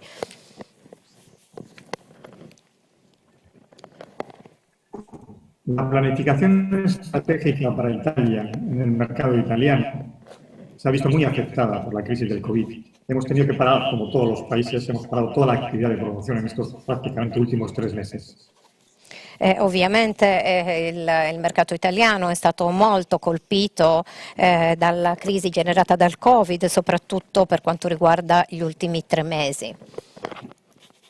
Seguimos manteniendo nuestros ejes principales de actuación y el análisis DAFO, voy a nombrar los puntos más principales para este mercado.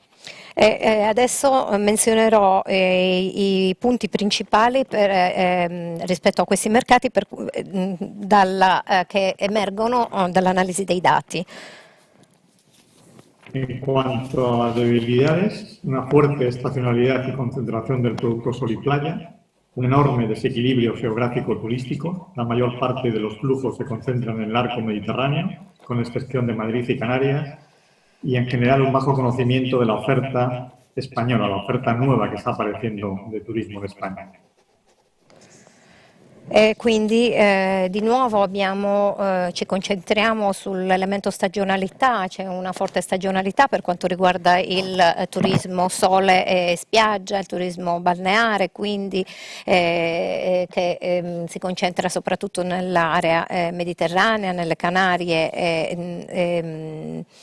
nelle isole Baleari, ma anche un'offerta nel resto della Spagna cospicua.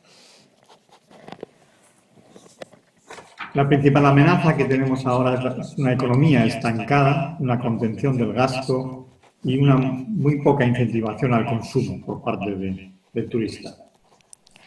La minaccia principale per quanto riguarda l'economia è la riduzione quindi di quello che è il potere di spesa dei turisti che quindi non sono incentivati a spendere.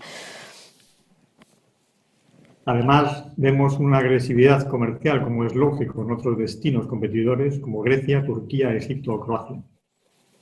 E in più abbiamo una forte concorrenza da altre destinazioni turistiche come la Grecia, la Turchia, la Croazia.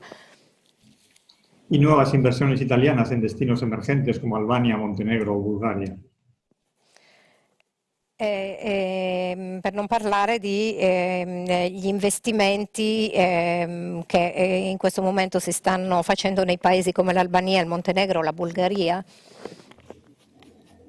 Seguimos viendo en el mercado italiano hacia España nuestra principal fortaleza, que es una gran notoriedad de la marca, una fidelidad del turista italiano hacia nuestro destino y un crecimiento constante en los últimos años. Per quanto riguarda il mercato dell'Italia, dei turisti che dall'Italia si spostano verso la Spagna, fortunatamente vediamo che c'è una fidelizzazione, una certa fedeltà per quanto riguarda i turisti italiani che comunque continuano a venire in Spagna e a prediligere queste destinazioni. Y oportunidad clara en la capacidad vemos una gran capacidad de crecimiento en nuevos productos como turismo ecosostenible, producto de naturaleza, productos que quizá no sean tan conocidos como el sol y playa de España, que no son tan conocidos en Italia, en nuestro país. E quindi vediamo anche emergere una nuova capacità, quindi una nuova opportunità, la capacità di migliorare, di incentivare prodotti che si basano sull'ecosostenibilità, sulla natura, prodotti che non sono altrettanto conosciuti come il turismo balneare, il sole e spiaggia. Y al mismo tiempo vemos una demanda creciente de viajes personalizados que probablemente con la crisis del COVID es probable que los turistas se acerquen más por la seguridad y la seguridad que le da el agente de viaje y se puedan configurar viajes personalizados a medida. E vediamo anche un nuovo trend che è quello della domanda in crescita dei viaggi personalizzati. I turisti in questo momento desiderano e richiedono la sicurezza, quindi ci si aspetta ancora un aumento per quanto riguarda la domanda appunto nell'organizzazione dei viaggi personalizzati. Toda nuestra estrategia la hemos basado en estos 4 puntos. En primer lugar, mejora del conocimiento en un segmento que llamamos cosmopolita.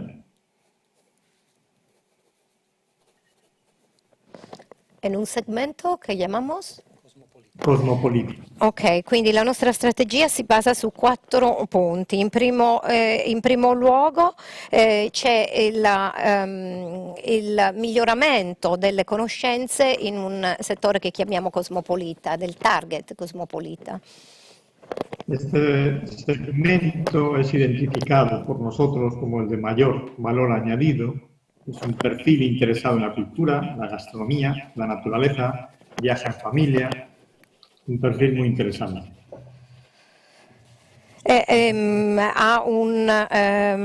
Quindi c'è un valore aggiunto dai prodotti che si basano in particolare su altri aspetti come la cultura, la natura, la gastronomia e comunque i viaggi di famiglia. La estrategia se basa en conocer mejor este segmento con estudios de demanda. La strategia basica è quello di conoscere ancora meglio questo settore con degli studi che comunque si concentrino appunto su questo e su come far crescere la domanda. Este segmento en Italia y además necesitamos conocer cuál es nuestra reputación online y la de nuestros competidores. E in particolare anche per l'Italia è importante conoscere qual è la vostra reputazione online e anche quella dei concorrenti. Nuestra segunda estrategia está basada en un reposicionamiento. E la seconda strategia si basa su un riposizionamento. Necesitamos trabajar y crear los nuevos productos que respondan a las motivaciones del perfil cosmopolita. E quindi abbiamo bisogno di creare e di lavorare per creare dei prodotti che rispondano alle nuove esigenze scaturite dal profilo cosmopolita. En este sentido, nuestra estrategia da prioridad a acciones de PR digital. Quindi la nostra strategia in questo momento dà la priorità ad azioni nel campo del digitale. En tercero, tenemos la captación y fidelización de turistas. Quindi dobbiamo riuscire a captare i turisti. Y por último, el apoyo a las ventas, que es muy importante para nosotros, todo el apoyo a las ventas con acciones de formación online para agentes de viaje. Es quizás la parte más importante para nosotros, el soporte, el apoyo a las ventas en este momento. Quindi poi la parte più importante della strategia per noi è l'appoggio alle vendite, quindi la formazione online degli agenti di viaggio che appunto operano nel campo delle vendite. Los productos seleccionados que corresponden a este segmento cosmopolita están principalmente basados en las categorías de arte, cultura, turismo urbano e itinerario. Quindi i prodotti comunque selezionati per questo profilo di cosmopolita si basano soprattutto sul campo dell'arte, della cultura, la gastronomia, il turismo urbano e gli itinerari.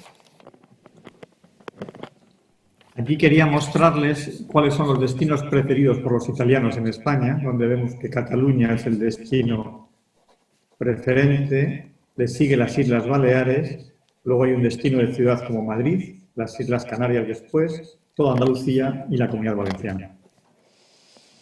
Quindi qui abbiamo comunque uno spaccato, una diapositiva che ci fa vedere quelle che sono le mete favorite per i turisti italiani in Spagna. Abbiamo la Catalogna, le Baleari, Madrid, le Canarie, l'Andalusia e la Comunità Valenciana. Visto un poco la estrategia, nuestras herramientas principales para el mercado italiano, las hemos basado en una estrategia muy orientada a la formación y muy orientada al marketing de contenidos. Quindi per quanto riguarda la strategia adottata da noi, la nostra strategia si è basata su determinati strumenti, degli strumenti che si basano sul dare forma al marketing in questo campo. Voy a hacer una breve descripción de las más importantes. La primera de ellas es una plataforma que creamos en el 2018, hace 2 años, que la llamamos Experiencia España. Quindi prima di tutto vorrei parlare di darvi così un'idea degli elementi più importanti per noi, tra i quali c'è una piattaforma che abbiamo creato nel 2018 che è stata chiamata Esperienza Spagna. Es una plataforma de embajadores, pero ¿quiénes son estos embajadores? È una piattaforma di ambasciatori. Chi sono questi ambasciatori? Son los protagonistas de este proyecto, son fundamentalmente italianos residentes en cualquier ciudad de España y que estén dispuestos a compartir su experiencia en nuestro país. Quindi parliamo di italiani che sono protagonisti del progetto, italiani che sono disposti a condividere la loro esperienza trascorsa in un luogo spagnolo.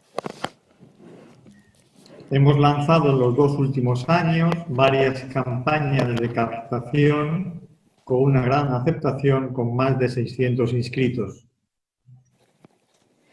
Negli ultimi anni abbiamo lanciato una campagna per quindi catturare questo tipo di turisti e siamo riusciti ad avere più di 600 iscritti. De los cuales hemos hecho una selección de los que son más activos y dispuestos a compartir. Y actualmente tenemos 52 embajadores en diferentes lugares de la geografía española, todos italianos. E quindi abbiamo fatto una selezione delle persone più attive, delle persone che erano più inclini a condividere la loro esperienza e attualmente abbiamo 52 ambasciatori. Uno de los principales incentivos para formar parte de nuestra plataforma y ser un embajador de Experiencia España es la difusión de los contenidos que nosotros hacemos en todos nuestros medios propios y medios pagados.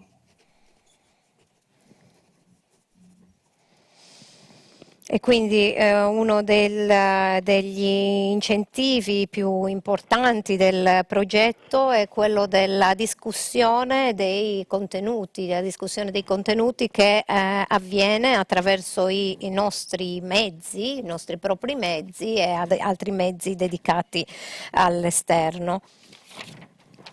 En el 2019 seleccionamos los mejores contenidos creados por nuestros embajadores e hicimos campaña de publicidad nativa a través de las principales redes de distribución de contenidos en Italia.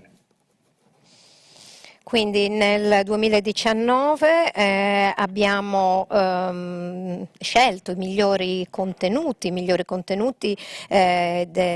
derivanti dalle esperienze raccontate dagli ambasciatori che ci hanno permesso di fare una campagna pubblicitaria che è stata poi divulgata attraverso la nostra rete di distribuzione.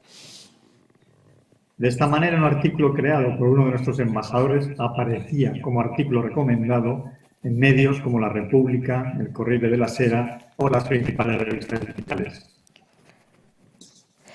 Quindi per quanto riguarda la pubblicità, gli migliori articoli sono venuti fuori come articoli raccomandati che poi sono stati pubblicati in testate come La Repubblica, Il Corriere della Sera Y las principales revistas digitales. e le principali riviste digitali. Sus artículos tuvieron 6,2 millones de impresiones en estos medios. Quindi questi articoli hanno avuto circa 6,2 milioni di stampe su queste testate. Otra plataforma muy importante para nosotros es nuestro programa de especialistas. Lo llamamos Spain Specialist Program. Está en campus.spain.travel.it. E quindi un'altra piattaforma molto importante per noi è la piattaforma Campus Spain Travel, che si può trovare nel sito campus.spain.travel.it. Es un programa de formación continua para profundizar en el conocimiento sobre la cultura y las regiones y los puntos de interés en España. Quindi è un programma molto importante di formazione continua che si concentra sulla cultura, sui punti di interesse appunto dal punto di vista culturale in Spagna. Obtener el certificado de especialista le permite a los profesionales italianos tener beneficios exclusivos y participar en actividades organizadas por las oficinas españolas de turismo en Roma y Milán. Quindi avere comunque una sorta di certificato speciale permette ai turisti italiani comunque di poter condividere le loro esperienze nei paesi spagnoli attraverso questo programma Spain Specialist Campus. Es un programa en continuo crecimiento y desde nuestra oficina hacemos seguimiento para ayudarles a conseguir el certificado. En este momento tenemos 52 especialistas en España. È un programma che è in continua crescita e dal nostro ufficio diamo tutto il supporto necessario per ottenere le certificazioni. Abbiamo già 52 persone certificate. Continuando con esta estrategia de formación, Quindi, Sì, continuando con questa strategia di formazione. Hace 2 años lanzamos un proyecto de webinars online que llamamos Web in Spain y que ha tenido mucho éxito a través de la plataforma adbutraining.it. Quindi 2 anni fa, sempre per parlare appunto di strategia della formazione, abbiamo iniziato un progetto web in Spain col quale appunto portiamo avanti le nostre attività di formazione digitali. El tener este programa en marcha nos ha permitido poder ofrecer desde el inicio de la crisis del COVID unos contenidos muy acordes a lo que estábamos buscando este año. Quindi il fatto di avere questo programma attivo ci ha permesso comunque di continuare ad avere dei contenuti molto esclusivi, soprattutto nel periodo dell'epidemia, nel periodo del Covid-19. Contenidos relacionados con turismo ecosostenible, gastronomía, Camino de Santiago, las Islas Baleares. Quindi un turismo direttamente correlato al turismo ecosostenibile, alla gastronomia, al Camino di Santiago e al turismo nelle Isole Baleari.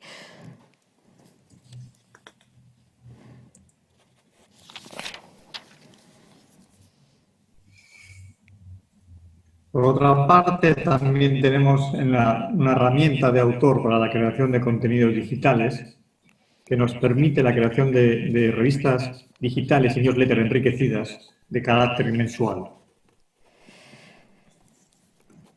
Abbiamo anche uno strumento molto importante per quanto riguarda la divulgazione dei contenuti digitali che ci ha permesso di creare una nostra rivista che esce su base mensile.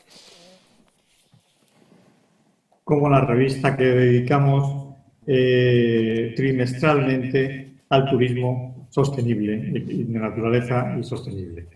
Quindi abbiamo anche una rivista che invece esce su base trimestrale che è dedicata interamente al turismo sostenibile, alla natura.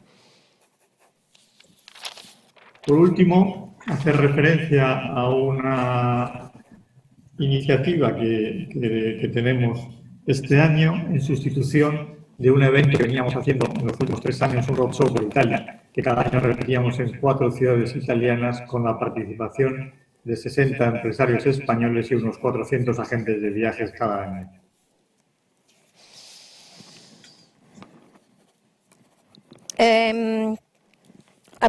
Volevo fare riferimento anche a un'iniziativa che si è tenuta quest'anno in sostituzione di un evento che non si è potuto tenere, un evento che era organizzato con l'Italia, con 4 città italiane, ma un'iniziativa che ha coinvolto 60 imprenditori e circa 400 agenti di viaggio.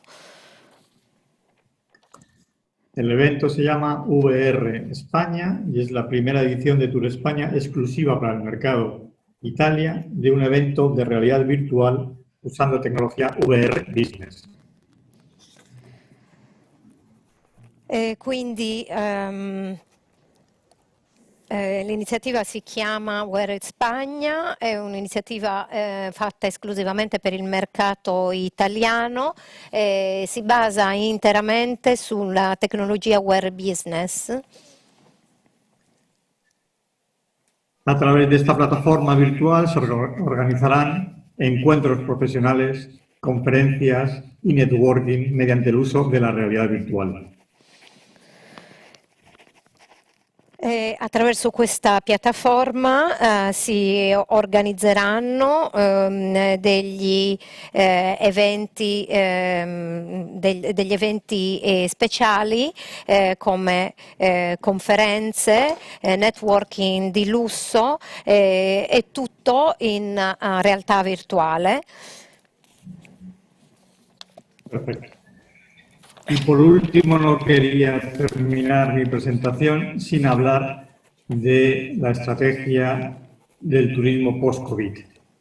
Quindi per finire la mia presentazione vi vorrei parlare della strategia del turismo post-Covid. Que como la mayoría de países la estamos basando en la sostenibilidad ambiental y en la seguridad sanitaria. Come la maggior parte dei paesi, noi ci stiamo basando sulla sostenibilità ambientale e sulla sicurezza sanitaria. En este sentido, hay un proyecto importante del Instituto de Calidad Turística de España y de la Secretaría de Estado de Turismo con unas guías, una normativa especial que tienen que seguir todos los sectores implicados en la cadena de valor del turismo. Per quanto riguarda questo progetto che è stato ideato comunque un progetto molto importante che è stato messo a punto dall'Ufficio sul Turismo Spagnolo e dalla Segreteria del Turismo, che hanno messo a punto una guida e delle norme speciali alle quali si dovranno attenere tutti i settori. Tienen el carácter de norma, se están elevando también a normas ISO y se podrán obtener, al estar dados por el Instituto de Calidad Turística de España, se obtendrá también un sello de calidad sanitaria, entre comillas. Queste norme sono delle norme che sono delle norme ISO, potranno sicuramente ottenere una certificazione, una sorta di sigillo di qualità sanitaria. Por último, déjenme terminar con un vídeo de 50 experiencias para poder disfrutar en España, que espero que todos pronto podamos hacerlo.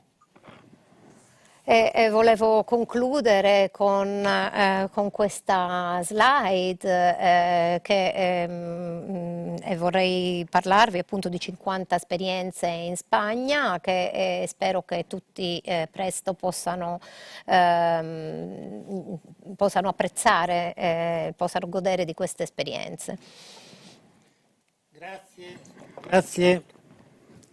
Grazie direttore. È stato davvero molto interessante vedere la prospettiva dell'Ufficio del Turismo Spagnolo. Speriamo che possa essere utile anche per lo sviluppo dei nostri programmi in tal senso. L'aspettiamo presto in un altro dei nostri webinar. La ringrazio tanto. Grazie Robert, grazie. Max, ci sei? Ci sono direttore, vi stiamo ascoltando, devo dire che in questo secondo appuntamento anche in modo molto più intenso, io personalmente volevo fare un ringraziamento anche a coloro che si stanno occupando della regia in modo veramente perfetto, direi. E avevamo alcune domande che lasceremo anche alla prossima puntata, anche perché ormai abbiamo solamente 2 minuti di diretta su Radiolina, ma volevamo fare una domanda a Bruna Puzzolo prima di lasciarvi, perché c'è una persona che ci ha detto: io ho sempre lavorato negli hotel, ho sempre fatto il cameriere, non trovo, ho grosse difficoltà a trovare lavoro, che cosa dovrei fare per reinventarmi? E forse Bruna ci può dare una risposta. Ecco, vi lascio con questa domanda, io vi vi saluto perché tra poco chiuderemo anche la diretta su Radiolina. Prima che tu chiuda, io intanto vorrei ringraziare certamente EIA TV che ci sta dando questo grandissimo supporto, ma anche Radiolina, perché la scorsa puntata abbiamo collezionato tra i 9 e i 12.000 ascoltatori, che sommati ai 15.000 che sono le persone raggiunte sui social, insomma facciamo dei numeri molto interessanti, quindi grazie a Radiolina per il suo supporto. Bruna, se ci sente può rispondere al volo. Sì. Ma intanto grazie per la domanda molto interessante che va proprio al cuore di quello che doveva essere poi il mio intervento. Reinventarsi è sicuramente fondamentale in questo momento, ma reinventarsi senza cancellare le competenze che si hanno già acquisite. Quindi reinventarsi soprattutto in una situazione così instabile, così in mutamento, significa aggiungere sempre nuove identità. Quindi avere quella capacità di saper fare più cose per adattarsi a una situazione assolutamente dinamica, perché viviamo in un momento incerto in cui la pandemia però finirà, e nel momento in cui finirà la pandemia noi dovremo fare i conti con una nuova realtà, non con le norme di igiene e sicurezza con cui sembra dovremo pianificare il nostro futuro. Questo non è, cioè le norme di sicurezza sanitaria ci accompagneranno per un certo periodo, dopodiché ci accompagnerà la capacità di innovare il sistema, sia come individui che come organizzazioni.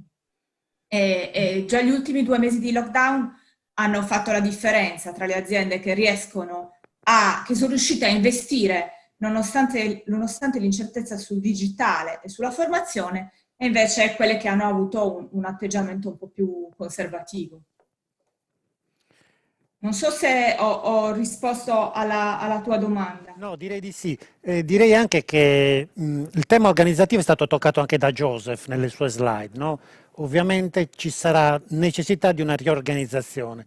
Tu, da esperta di organizzazione, che passi consiglieresti ad un'azienda che deve rimettersi in gioco in qualche modo? C'è l'aspetto Covid, ma non c'è solo l'aspetto Covid, no? Ci sono due aree di intervento. Certo. Intanto la grande, diciamo, la dualità di questo momento è quella che ci troviamo di fronte a una situazione minacciosa che normalmente per la natura delle organizzazioni risponde a un atteggiamento cauto, no? Conservativo, ma il cambiamento non necessita di un atteggiamento conservativo, occorre investire, per cui le organizzazioni in questo momento di terra di mezzo, no? Siamo nella classica terra di mezzo dei processi di cambiamento, devono trovare quel coraggio, il tempo e le risorse per investire principalmente sul digitale e sulla formazione, perché si troveranno tra 6 mesi un mondo completamente stravolto su questi 2 assi, competenze e digitale. E quindi questo vale anche per gli individui, quindi il tema competenze è importante anche per gli individui, quindi reinventarsi per loro significa fare autoformazione sostanzialmente, o non solo? No, non solo, perché reinventarsi significa, proprio un paio di giorni fa partecipavo a un altro webinar che parlava di talento, no? E quindi quella capacità poi di andare a scovare il proprio talento e costruirci sopra le proprie competenze. In realtà oggi più che mai serve avere tanti talenti, perché uno solo a fronte di una situazione fluida non basta, quindi reinventarsi significa avere capacità di avere più competenze, più ruoli e più possibilità di spendersi in un mercato del lavoro mutevole. Bene, grazie Bruna, grazie per questo flash, magari ci sentiremo ancora in occasione dei prossimi webinar perché mi sembrano delle cose interessanti e c'è una grande domanda di voler affrontare questi temi, per cui ti prenotiamo anche per i prossimi webinar, diventi un ospite fissa. No, è sempre un piacere sentirti. Noi abbiamo tra l'altro lavorato insieme in Meridiana un po' di anni fa, per cui è sempre un piacere averti con noi. Gian Simone Masia, ci sei? Direttore Confindustria Centro Nord Sardegna. Sono connesso, mi sentite? Forte e chiaro, ti vediamo anche. Ciao Gian Simone. Cosa volete che dica? Allora, insomma, tu sei... come Confindustria hai sicuramente il polso della situazione. dove stiamo andando e in che tempi ci stiamo andando e quando, secondo te, torneremo alla normalità? La prima risposta è facilissima, nel 2021, sicuramente.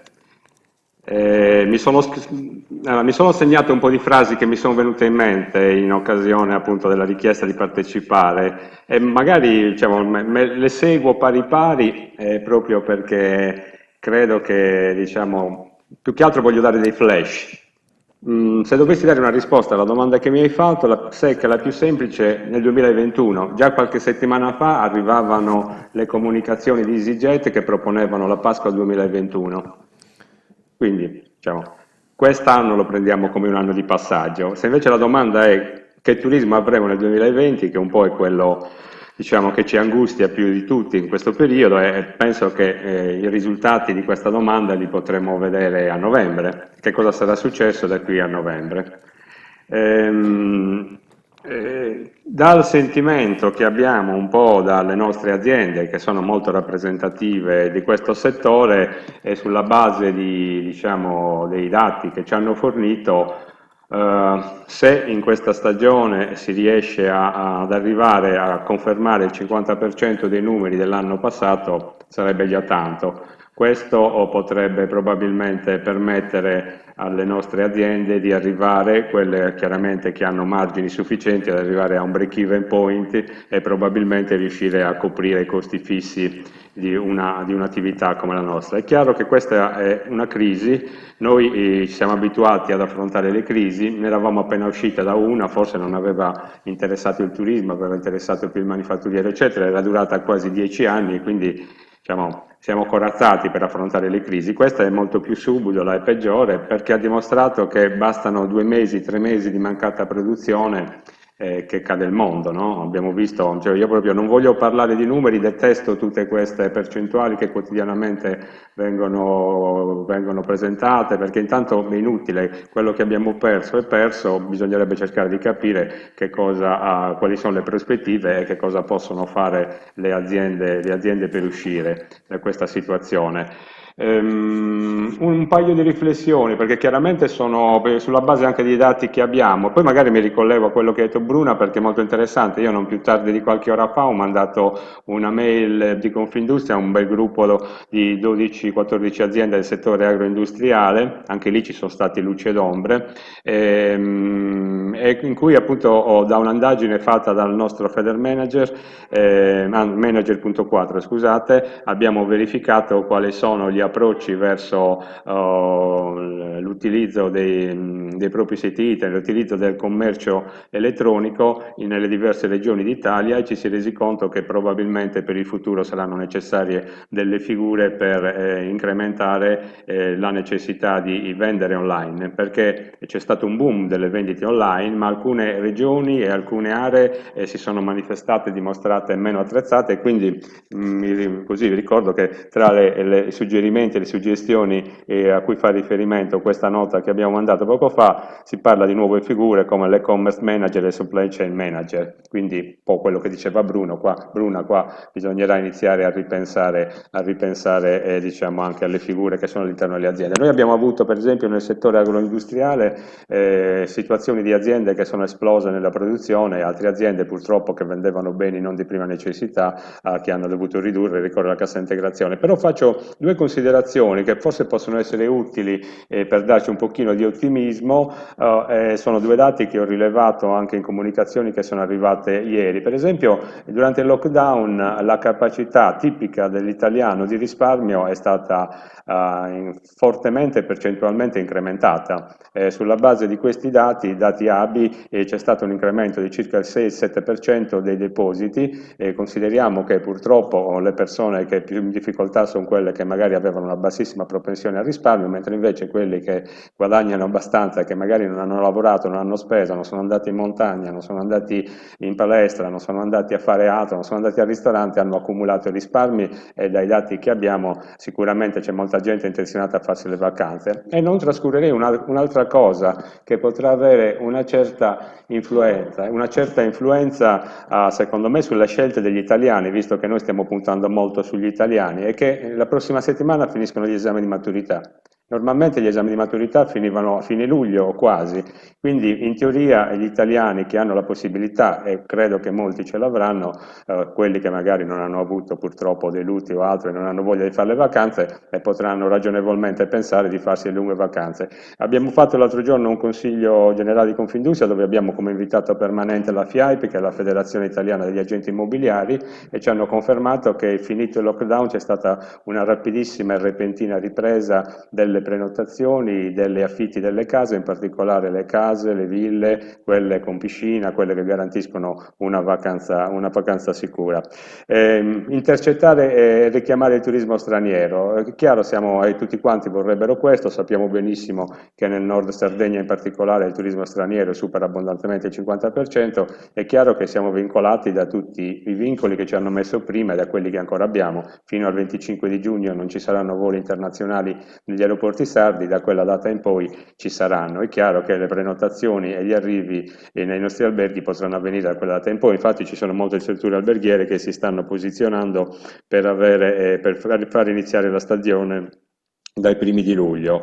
Diciamo che le nostre aziende sono tutte molto ben strutturate, sono ben organizzate e quindi stanno facendo la loro parte per cercare di affrontare questo momento. Abbiamo affrontato da subito tutto quello che riguarda i protocolli di sicurezza, eccetera, ne abbiamo i cassetti pieni e abbiamo applicato già da subito queste norme. Considerate che noi abbiamo avuto nel periodo di lockdown pesante aziende con centinaia di dipendenti, manifatturiere che hanno lavorato, che non hanno avuto nessun problema, che hanno lavorato, che sono stati controllati dai carabinieri, dalla Guardia di Finanza, dallo SPRESA, dall'ASP, da tutti quelli che potevano controllare, non abbiamo mai avuto nessun problema e nessun caso di Covid. Questo così per dare una risposta a quella che potrebbe essere la prospettiva del turismo a breve, quindi quello che si può aspettare da questa stagione. Prendo soltanto un secondo per aggiungere un'altra cosa, così mi porto avanti e esaurisco anche quella che poteva essere la seconda domanda.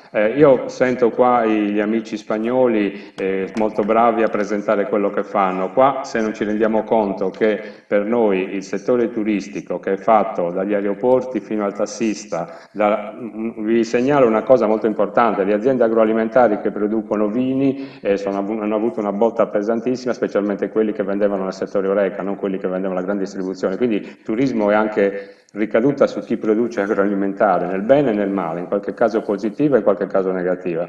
Detto tutto questo, tutto quello che circola intorno, dai dati e elaborazioni di Confindustria, il turismo incide sul PIL italiano per oltre il 15%. Se in Sardegna non entriamo nell'ordine di idee che probabilmente da noi dovrebbe incidere il 20%, come il manufatturiero nell'Emilia, come il manufatturiero nel Veneto, come il manufatturiero nella Lombardia, vuol dire che ancora non abbiamo capito niente e che mentre gli altri fanno delle cose egregie, lavorano, studiano e strutturano cose che possono portare soluzioni, noi siamo orfani di una governance. Tutto quello che viene fatto grazie alle capacità degli imprenditori che vanno avanti da soli, perché io non vedo traccia di qualche cosa che assomigli a una politica in questo settore. Quindi l'auspicio è che ci rimbocchiamo le maniche noi, quelli di buona volontà, privati, dove troviamo anche del pubblico che ci asseconda e che ci viene incontro, e dopodiché si va. È meno male che raggiungiamo i risultati che raggiungiamo, perché poi la nostra Sardegna, con tutto quello che può offrire, specialmente una situazione come questa, un turismo veramente distanziato, esperienziale, sulla base della massima sicurezza, può essere veramente un must e qualche cosa da utilizzare. Tutte cose che non sono replicabili, copiabili e che non sono nemmeno plagiabili da parte di altri. Simone, una domanda flash da Antonio Usai, dal professor Usai. Ciao Gian Simone, sempre una visione lucida, molto, molto pratica, altrettanto è un modo per bloccarmi. Altrettanto pratica, lo sai, con affetto è la mia domanda.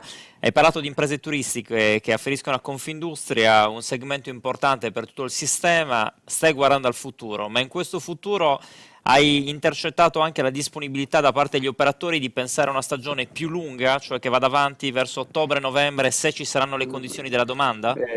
Realisticamente sì, ma non potrà andare oltre ottobre. Novembre diventa un problema meteorologico, climatico, che purtroppo non lo possiamo modificare. Avrà senso in futuro se si deciderà che oltre al turismo balneare ci potrebbero essere gli altri turismi. Io sono innamorato e abbiamo progetti comunitari concentrati su aree marine protette, parchi, eccetera, eccetera, turismo nautica che può essere molto lunga, stiamo puntando molto specialmente su quello che abbiamo coniato un termine che può essere anche utile, stiamo parlando di turismo nautico diffuso invece di parlare di charter nautico, quindi per il futuro vorremmo che questa cosa si sviluppasse sempre di più per promuovere un tipo di vacanza e cercheremo anche di sviluppare la destinazione nautica della Sardegna, magari in stretta collaborazione anche con le isole vicine come la Corsica, con la costa del sud della Francia e la costa della Liguria e della Toscana. Bene, guardiamo al futuro. Benissimo. Assolutamente sì. Grazie Gian Simone. Grazie, Gian Simone. Sempre prezioso il tuo contributo. Dovremmo avere in connessione Nicola Pala, il direttore della rete Mais. Nicola, ci sei? Eccolo, lo vediamo. Non ti sentiamo ancora? Devi attivare il microfono. Ci sei ora? Sì, Eccoci. ci sono. Ciao Mi Nicola. sentite? Sì. Ciao Nicola, ben Ciao, trovato. Lucio. Come hai visto, anche i nostri, diciamo, principali concorrenti, gli spagnoli delle Baleari, parlano di rete Mais, quindi insomma la tua presenza è estremamente importante anche per questo. Qual è la visione della rete Mais nel dopo Covid? Ma giusto alcune brevi riflessioni. E sicuramente il Covid è stato, cioè uno dei settori più colpiti, dei comparti più colpiti è stato il turismo, e all'interno del comparto turistico il segmento più colpito è stato sicuramente il mais, che ovviamente ha l'obiettivo di aggregare, gli eventi aggregano, mentre il Covid ovviamente ci ha imposto la necessità invece di distanziarci. Quindi basta già questa riflessione per far capire le difficoltà che ci siamo trovati ad affrontare. Ovviamente, come ci siamo mossi? Ci siamo mossi sicuramente facendo squadra, e già la rete è una squadra, in quanto la rete Mais al suo interno aggrega 30 imprese di diversi settori, quindi dagli hotel ai centri congressi, ai servizi, ai catering, agli aeroporti come Geasar, e questo rende ovviamente possibile e migliora il confronto. Ma è stato importante e fondamentale confrontarci con le altre realtà e aggregazioni della penisola, quindi con le altre reti di imprese regionali, con i convention bureau locali e poi in particolare con Federcongressi ed Eventi, che è l'associazione nazionale delle imprese del settore degli eventi, che poi è stata quella che ha fornito al governo il protocollo d'intesa che è stato utilizzato poi per la riapertura, che fortunatamente è avvenuta in maniera, diciamo così, spezzettata, perché per iniziativa delle singole regioni, perché inizialmente avrete sentito si parlava dell'apertura il 15 luglio, poi fortunatamente la Campania, l'Emilia Romagna e la Sicilia hanno dato il là per un'apertura anticipata, a cui è seguita anche la riapertura da parte della Sardegna proprio lunedì scorso, il 15 giugno. E questo ovviamente ci ha ridato, come dire, lo stimolo giusto per comunicare e ricontattare i player e rappresentanti della domanda, ma ci ha fornito anche l'occasione per andare a bussare, a contattare le istituzioni locali per far presente che è assolutamente necessaria una campagna di comunicazione mirata per il mais, ovviamente che segue degli obiettivi e delle strategie completamente diverse, per esempio dall'Ensure.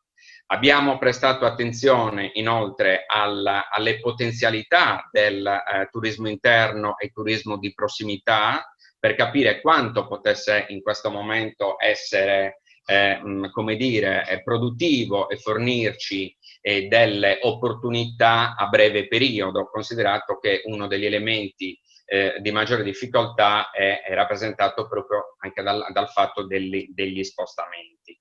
Che cosa ci troveremo a dover fare da oggi in poi? Sicuramente dovremo reinventare la proposta di eventi da ospitare in Sardegna.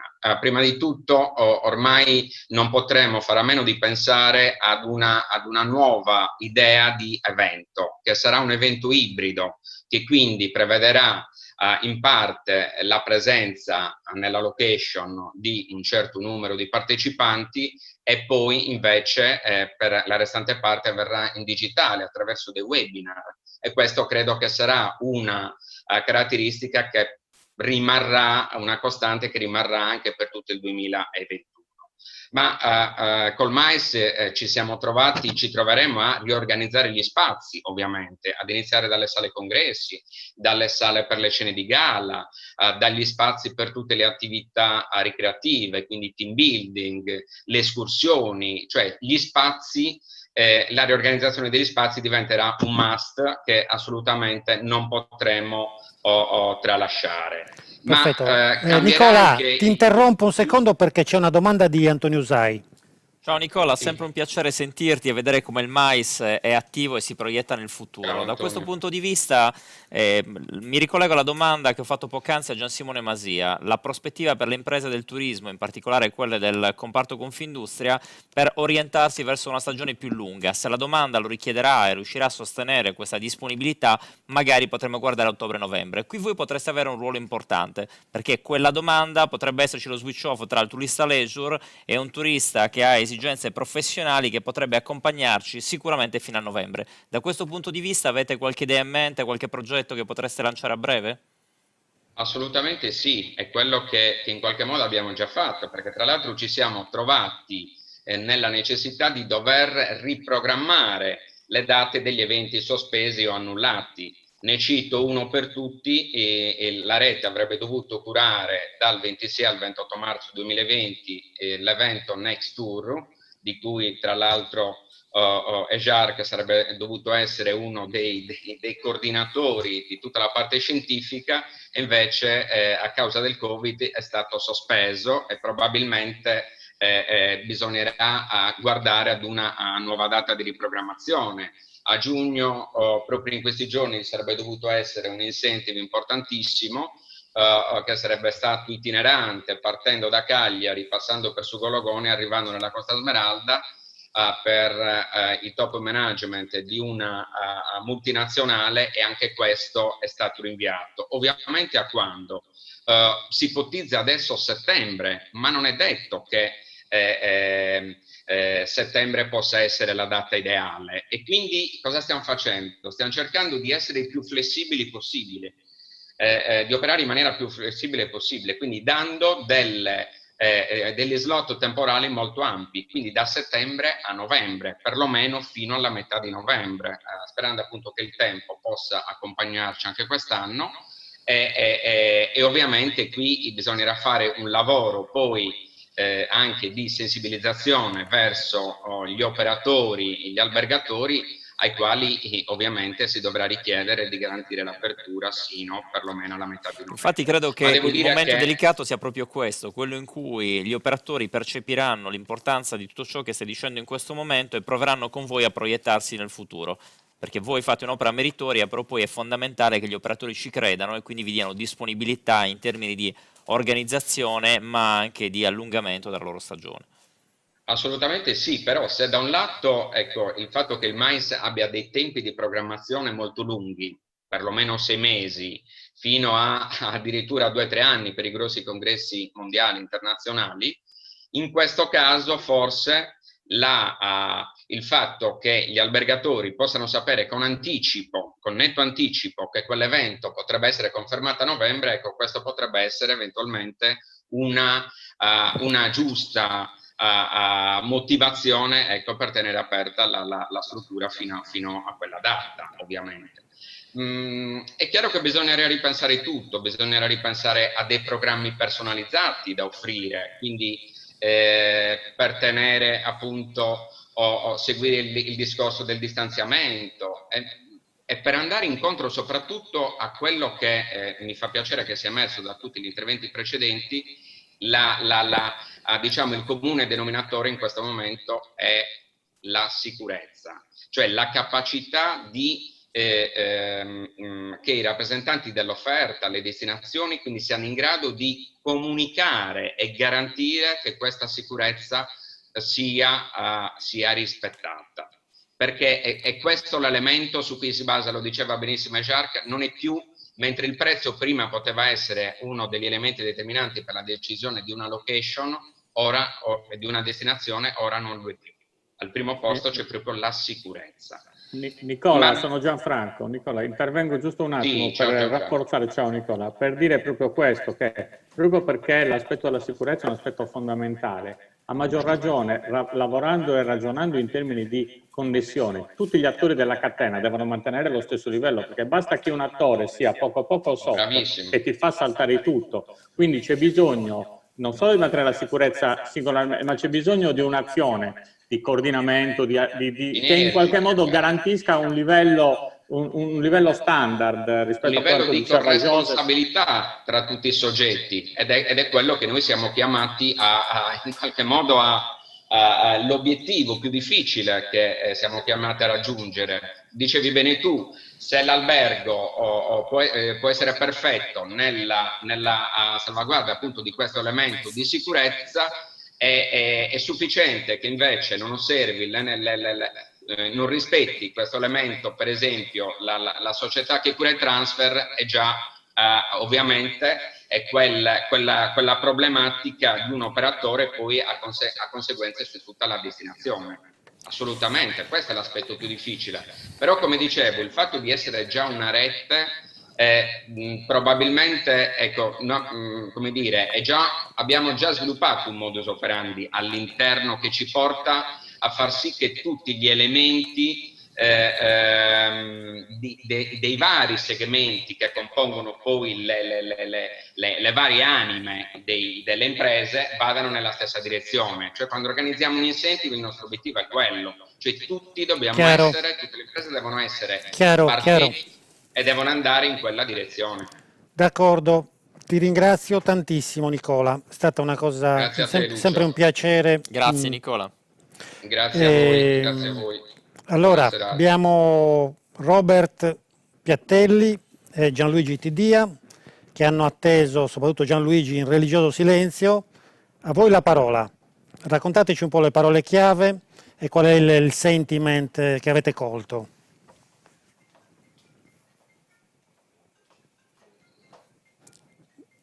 Passano dei secondi preziosi. Continua il religioso silenzio. Eccomi. Eccoci. Allora, parole ne ho raccolto una sessantina, quindi se abbiamo tempo le posso... No, fai sintesi. Faccio una sintesi. Allora, sinergia, la sintesi è sinergia.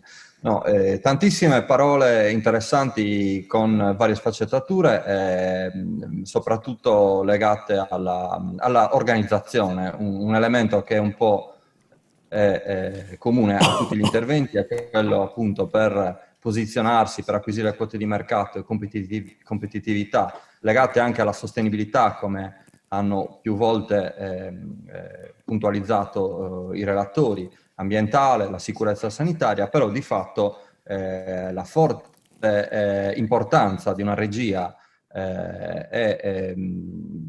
ci si augura diciamo di livello pubblico, però anche la volontà di lavorare insieme e quindi di riuscire a organizzare una governance anche non solamente pubblica ma anche appunto tra operatori e persone insomma afferenti al sistema turistico, è un elemento che è emerso un po' dal sentiment diciamo delle domande.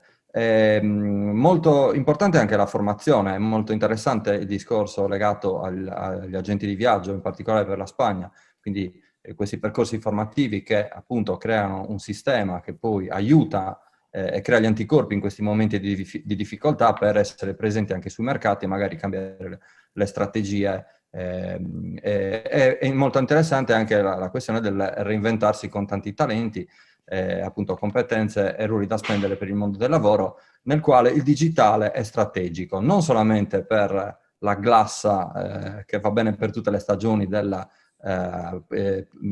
promozione turistica sul digitale, ma per la comunicazione in senso più ampio, ma anche legata a una sostanza che c'è dietro, quindi una struttura, cioè cosa vendere e poi dopo appunto il come nelle modalità più moderne. Quindi tutto questo per allungare la stagione e quindi la destagionalizzazione è sempre il cappello che tutti tentano di fare e niente. Quindi queste un po' sono le sollecitazioni legate al sentiment. Non so se Robert vuole aggiungere qualcosa riguardo le sue... Microfono.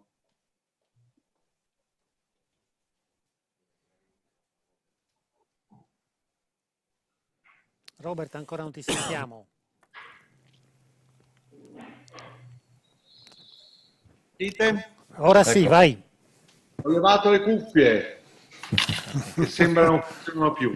Ma queste occasioni intanto, viste anche fuori dalla Sardegna, perché io vivo in Toscana, per cui sono tutte occasioni un po' preziose di ricerca e sviluppo, a mio avviso, che poi sempre a mio avviso dovrebbero essere funzionali a un qualche tipo di progettazione. Qui riprendo un po' quello che ha detto Gianluigi, insomma, io ho dei grandi dubbi che senza il pubblico si riescono a poter fare delle cose bene comune, diciamo. Il pubblico è un soggetto che non può non esserci in un percorso di...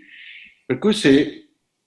Io lo so che è complicato e ne abbiamo parlato anche l'altra volta a margine del primo webinar del ciclo, però a mio avviso deve essere coinvolto in qualche forma. Sentivo Nicola che parlava di rete di impresa, mi immagino, tutta privata, no? Con la Mais. Sì, è una rete di imprese private, sì, 30 imprese. Sono naturalmente strumenti molto moderni anche per trovare della fame a terra dei progetti, però a fianco ci vuole il pubblico, cioè come dire, è fortemente raccomandato che ci sia un soggetto che faccia il bene comune. Il privato può fare moltissimo, però le linee guida o quantomeno un indirizzo di massima o una traiettoria di ampio respiro deve tenere presente tutta una serie di soggetti, chi fa impresa, chi lavora e chi risiede nel luogo. E questo non credo che lo possa fare un privato, perché il privato ha un suo percorso che è di crescita, che tiene conto di tanti elementi, come ha detto Gianluigi, e anche naturalmente elementi molto ampi, che è il termine di crescita sostenibile, che è un tema che penso riguardi anche voi, però senza il pubblico le cose si fanno. E allora questo è l'appello proprio alle persone più intelligenti, le persone intelligenti come siete voi, di queste cose, e siamo anche sotto un cappello regionale, che siano comunque a un certo punto agganciate a una politica che deve essere messa allo stretto, chiedergli assolutamente di essere... Chi è che parlava che non... forse Gian Simone che diceva che non batteva colpo, insomma. Però se non ora, quando? Ecco, ok? Bravissimo Robert, non so se hai sentito che tra le poche cose ma che abbiamo cercato di portare avanti con determinazione, ad esempio di sollecitare l'assessorato al turismo perché ci supportasse nella realizzazione di una campagna di comunicazione per gli eventi, ovviamente. E quando però parliamo di rete privata, in questo modo noi, cioè l'obiettivo principale è quello di promuovere la destinazione Sardegna per gli eventi, per cui indirettamente noi promuoviamo il territorio come location, come destinazione ideale per gli eventi. E quindi fino ad oggi abbiamo diciamo stabilito dei buoni rapporti con le istituzioni regionali per la chiusura di accordi che prevedessero l'affidamento alla rete essendo l'unica rete di imprese in Sardegna nel settore mais, della realizzazione di diciamo attività promo commerciali. Quindi su questo ci siamo attivati. Io sono d'accordissimo con te che il pubblico debba assolutamente essere presente e supportare queste azioni. Quindi mi trovi completamente d'accordo. Bisognerebbe cercare, però io so che è complicato, per l'amor di Dio, però cercare di levargli le unghie, ovvero di andarci non soltanto a chiedere finanziamenti, ma obbligarli a seguire un percorso, cioè mettendoli proprio di fronte alle proprie responsabilità. So, Gianfranco, mi rimetto a te che sei un elemento importante dell'ecosistema, diciamo, anche lavorando per un'università, insomma. È così complicato secondo te questo?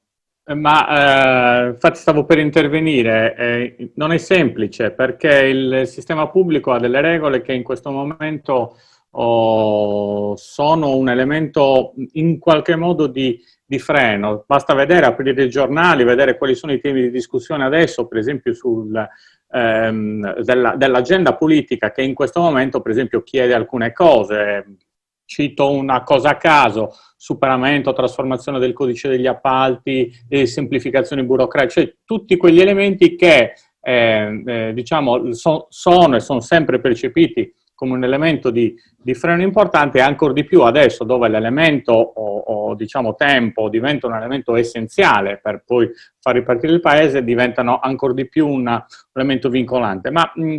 E quindi devo dire che non è semplice perché il sistema, così come è strutturato, ha bisogno di trovare delle azioni. Le azioni, per esempio, una di queste ce l'ha indicata, a me è piaciuto molto, tutti mi sono piaciuti ovviamente, ma mi ha colpito una cosa del primo intervento dell'ospite spagnolo delle Baleari, quando ha parlato quella tassa di sostenibilità, anche dietro una tua sollecitazione, Robert, è la tassa alla sostenibilità gestita, attenzione, a livello regionale e quindi non a livello comunale, ma da reinvestire in azioni di sostenibilità che, ricordo, viene declinata in ambito ambientale, economico e sociale, che quindi deve avere comunque queste tre anime. La domanda che io mi faccio è però, le Baleari hanno un piano pluriennale attraverso il quale capire in che modo queste risorse poi possono realmente incidere?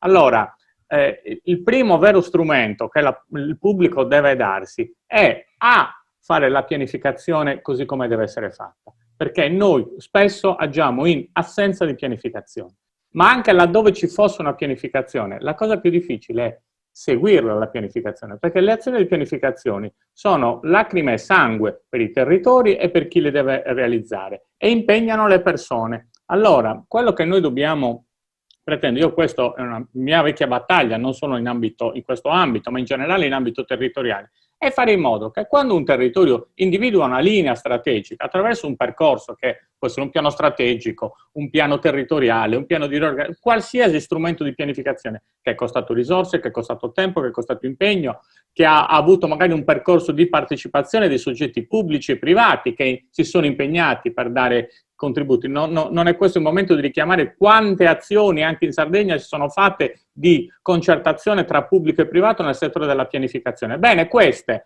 poi sono arrivate a definire dei piani, ma questi piani quanto poi hanno avuto in termini di ricadute effettive e reali sui territori? Perché, ahimè, spesso, dobbiamo dirlo, poi seguire la pianificazione magari costa, perché cambiano le amministrazioni, non c'è quella continuità amministrativa che invece ci dovrebbe essere, e quindi chiunque, quando poi arriva un nuovo soggetto, arriva un nuovo, cambia, diciamo, c'è un cambio di maggioranza, allora si pensa di dover ripartire da zero, e quindi siamo sempre di seguire percorsi di emergenza. Allora, almeno avere la coerenza, la chiarezza di dire definiamo dei piani, definiamo una strategia e quella la seguiamo, questo dovrebbe essere il punto basilare dal quale partire, perché sennò stiamo sempre ad inseguire, a dire dobbiamo fare il sistema, ci vogliono i piani, dobbiamo fare questo, dobbiamo fare quest'altro, e non lo facciamo. Almeno questo, diciamo, come soggetti che appartengono a questo macro sistema dobbiamo pretenderlo, sia dal lato pubblico che dal lato privato.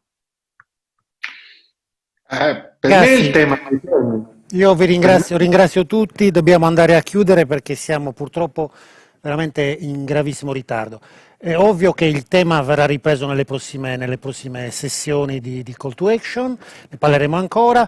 Tenete presente che comunque il piano per noi è una variabile esogena, quindi quello su cui ci stiamo concentrando è la creazione di impresa, per cui tutti questi interventi formativi, i vostri contributi sono fatti con la finalità di creare impresa, per cui stiamo cercando di dare nuove idee a nuovi imprenditori oppure nuove idee anche a vecchi imprenditori, per cui il confronto con una corazzata come la Spagna di oggi credo che sia stato estremamente utile, vedere come questi giganti, perché il confronto a noi sono veramente dei giganti, studiano, pianificano ma poi hanno un'execution fortissima, per cui lavorano molto bene sulla parte operativa, quindi il nostro sforzo continua a essere quello di costruire cultura turistica, che è la base per poi costruire impresa turistica. Quindi ci salutiamo con questo auspicio, ringrazio tutti, compresi tutti i nostri collaboratori, di nuovo IATV, la nostra traduttrice storica a questo punto,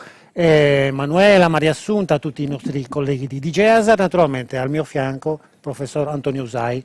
Grazie a voi. Davvero grazie a tutti e buona serata. Ci rivediamo il 22 per il prossimo webinar. Buona serata a tutti. Ciao, buona serata. Ciao, arrivederci.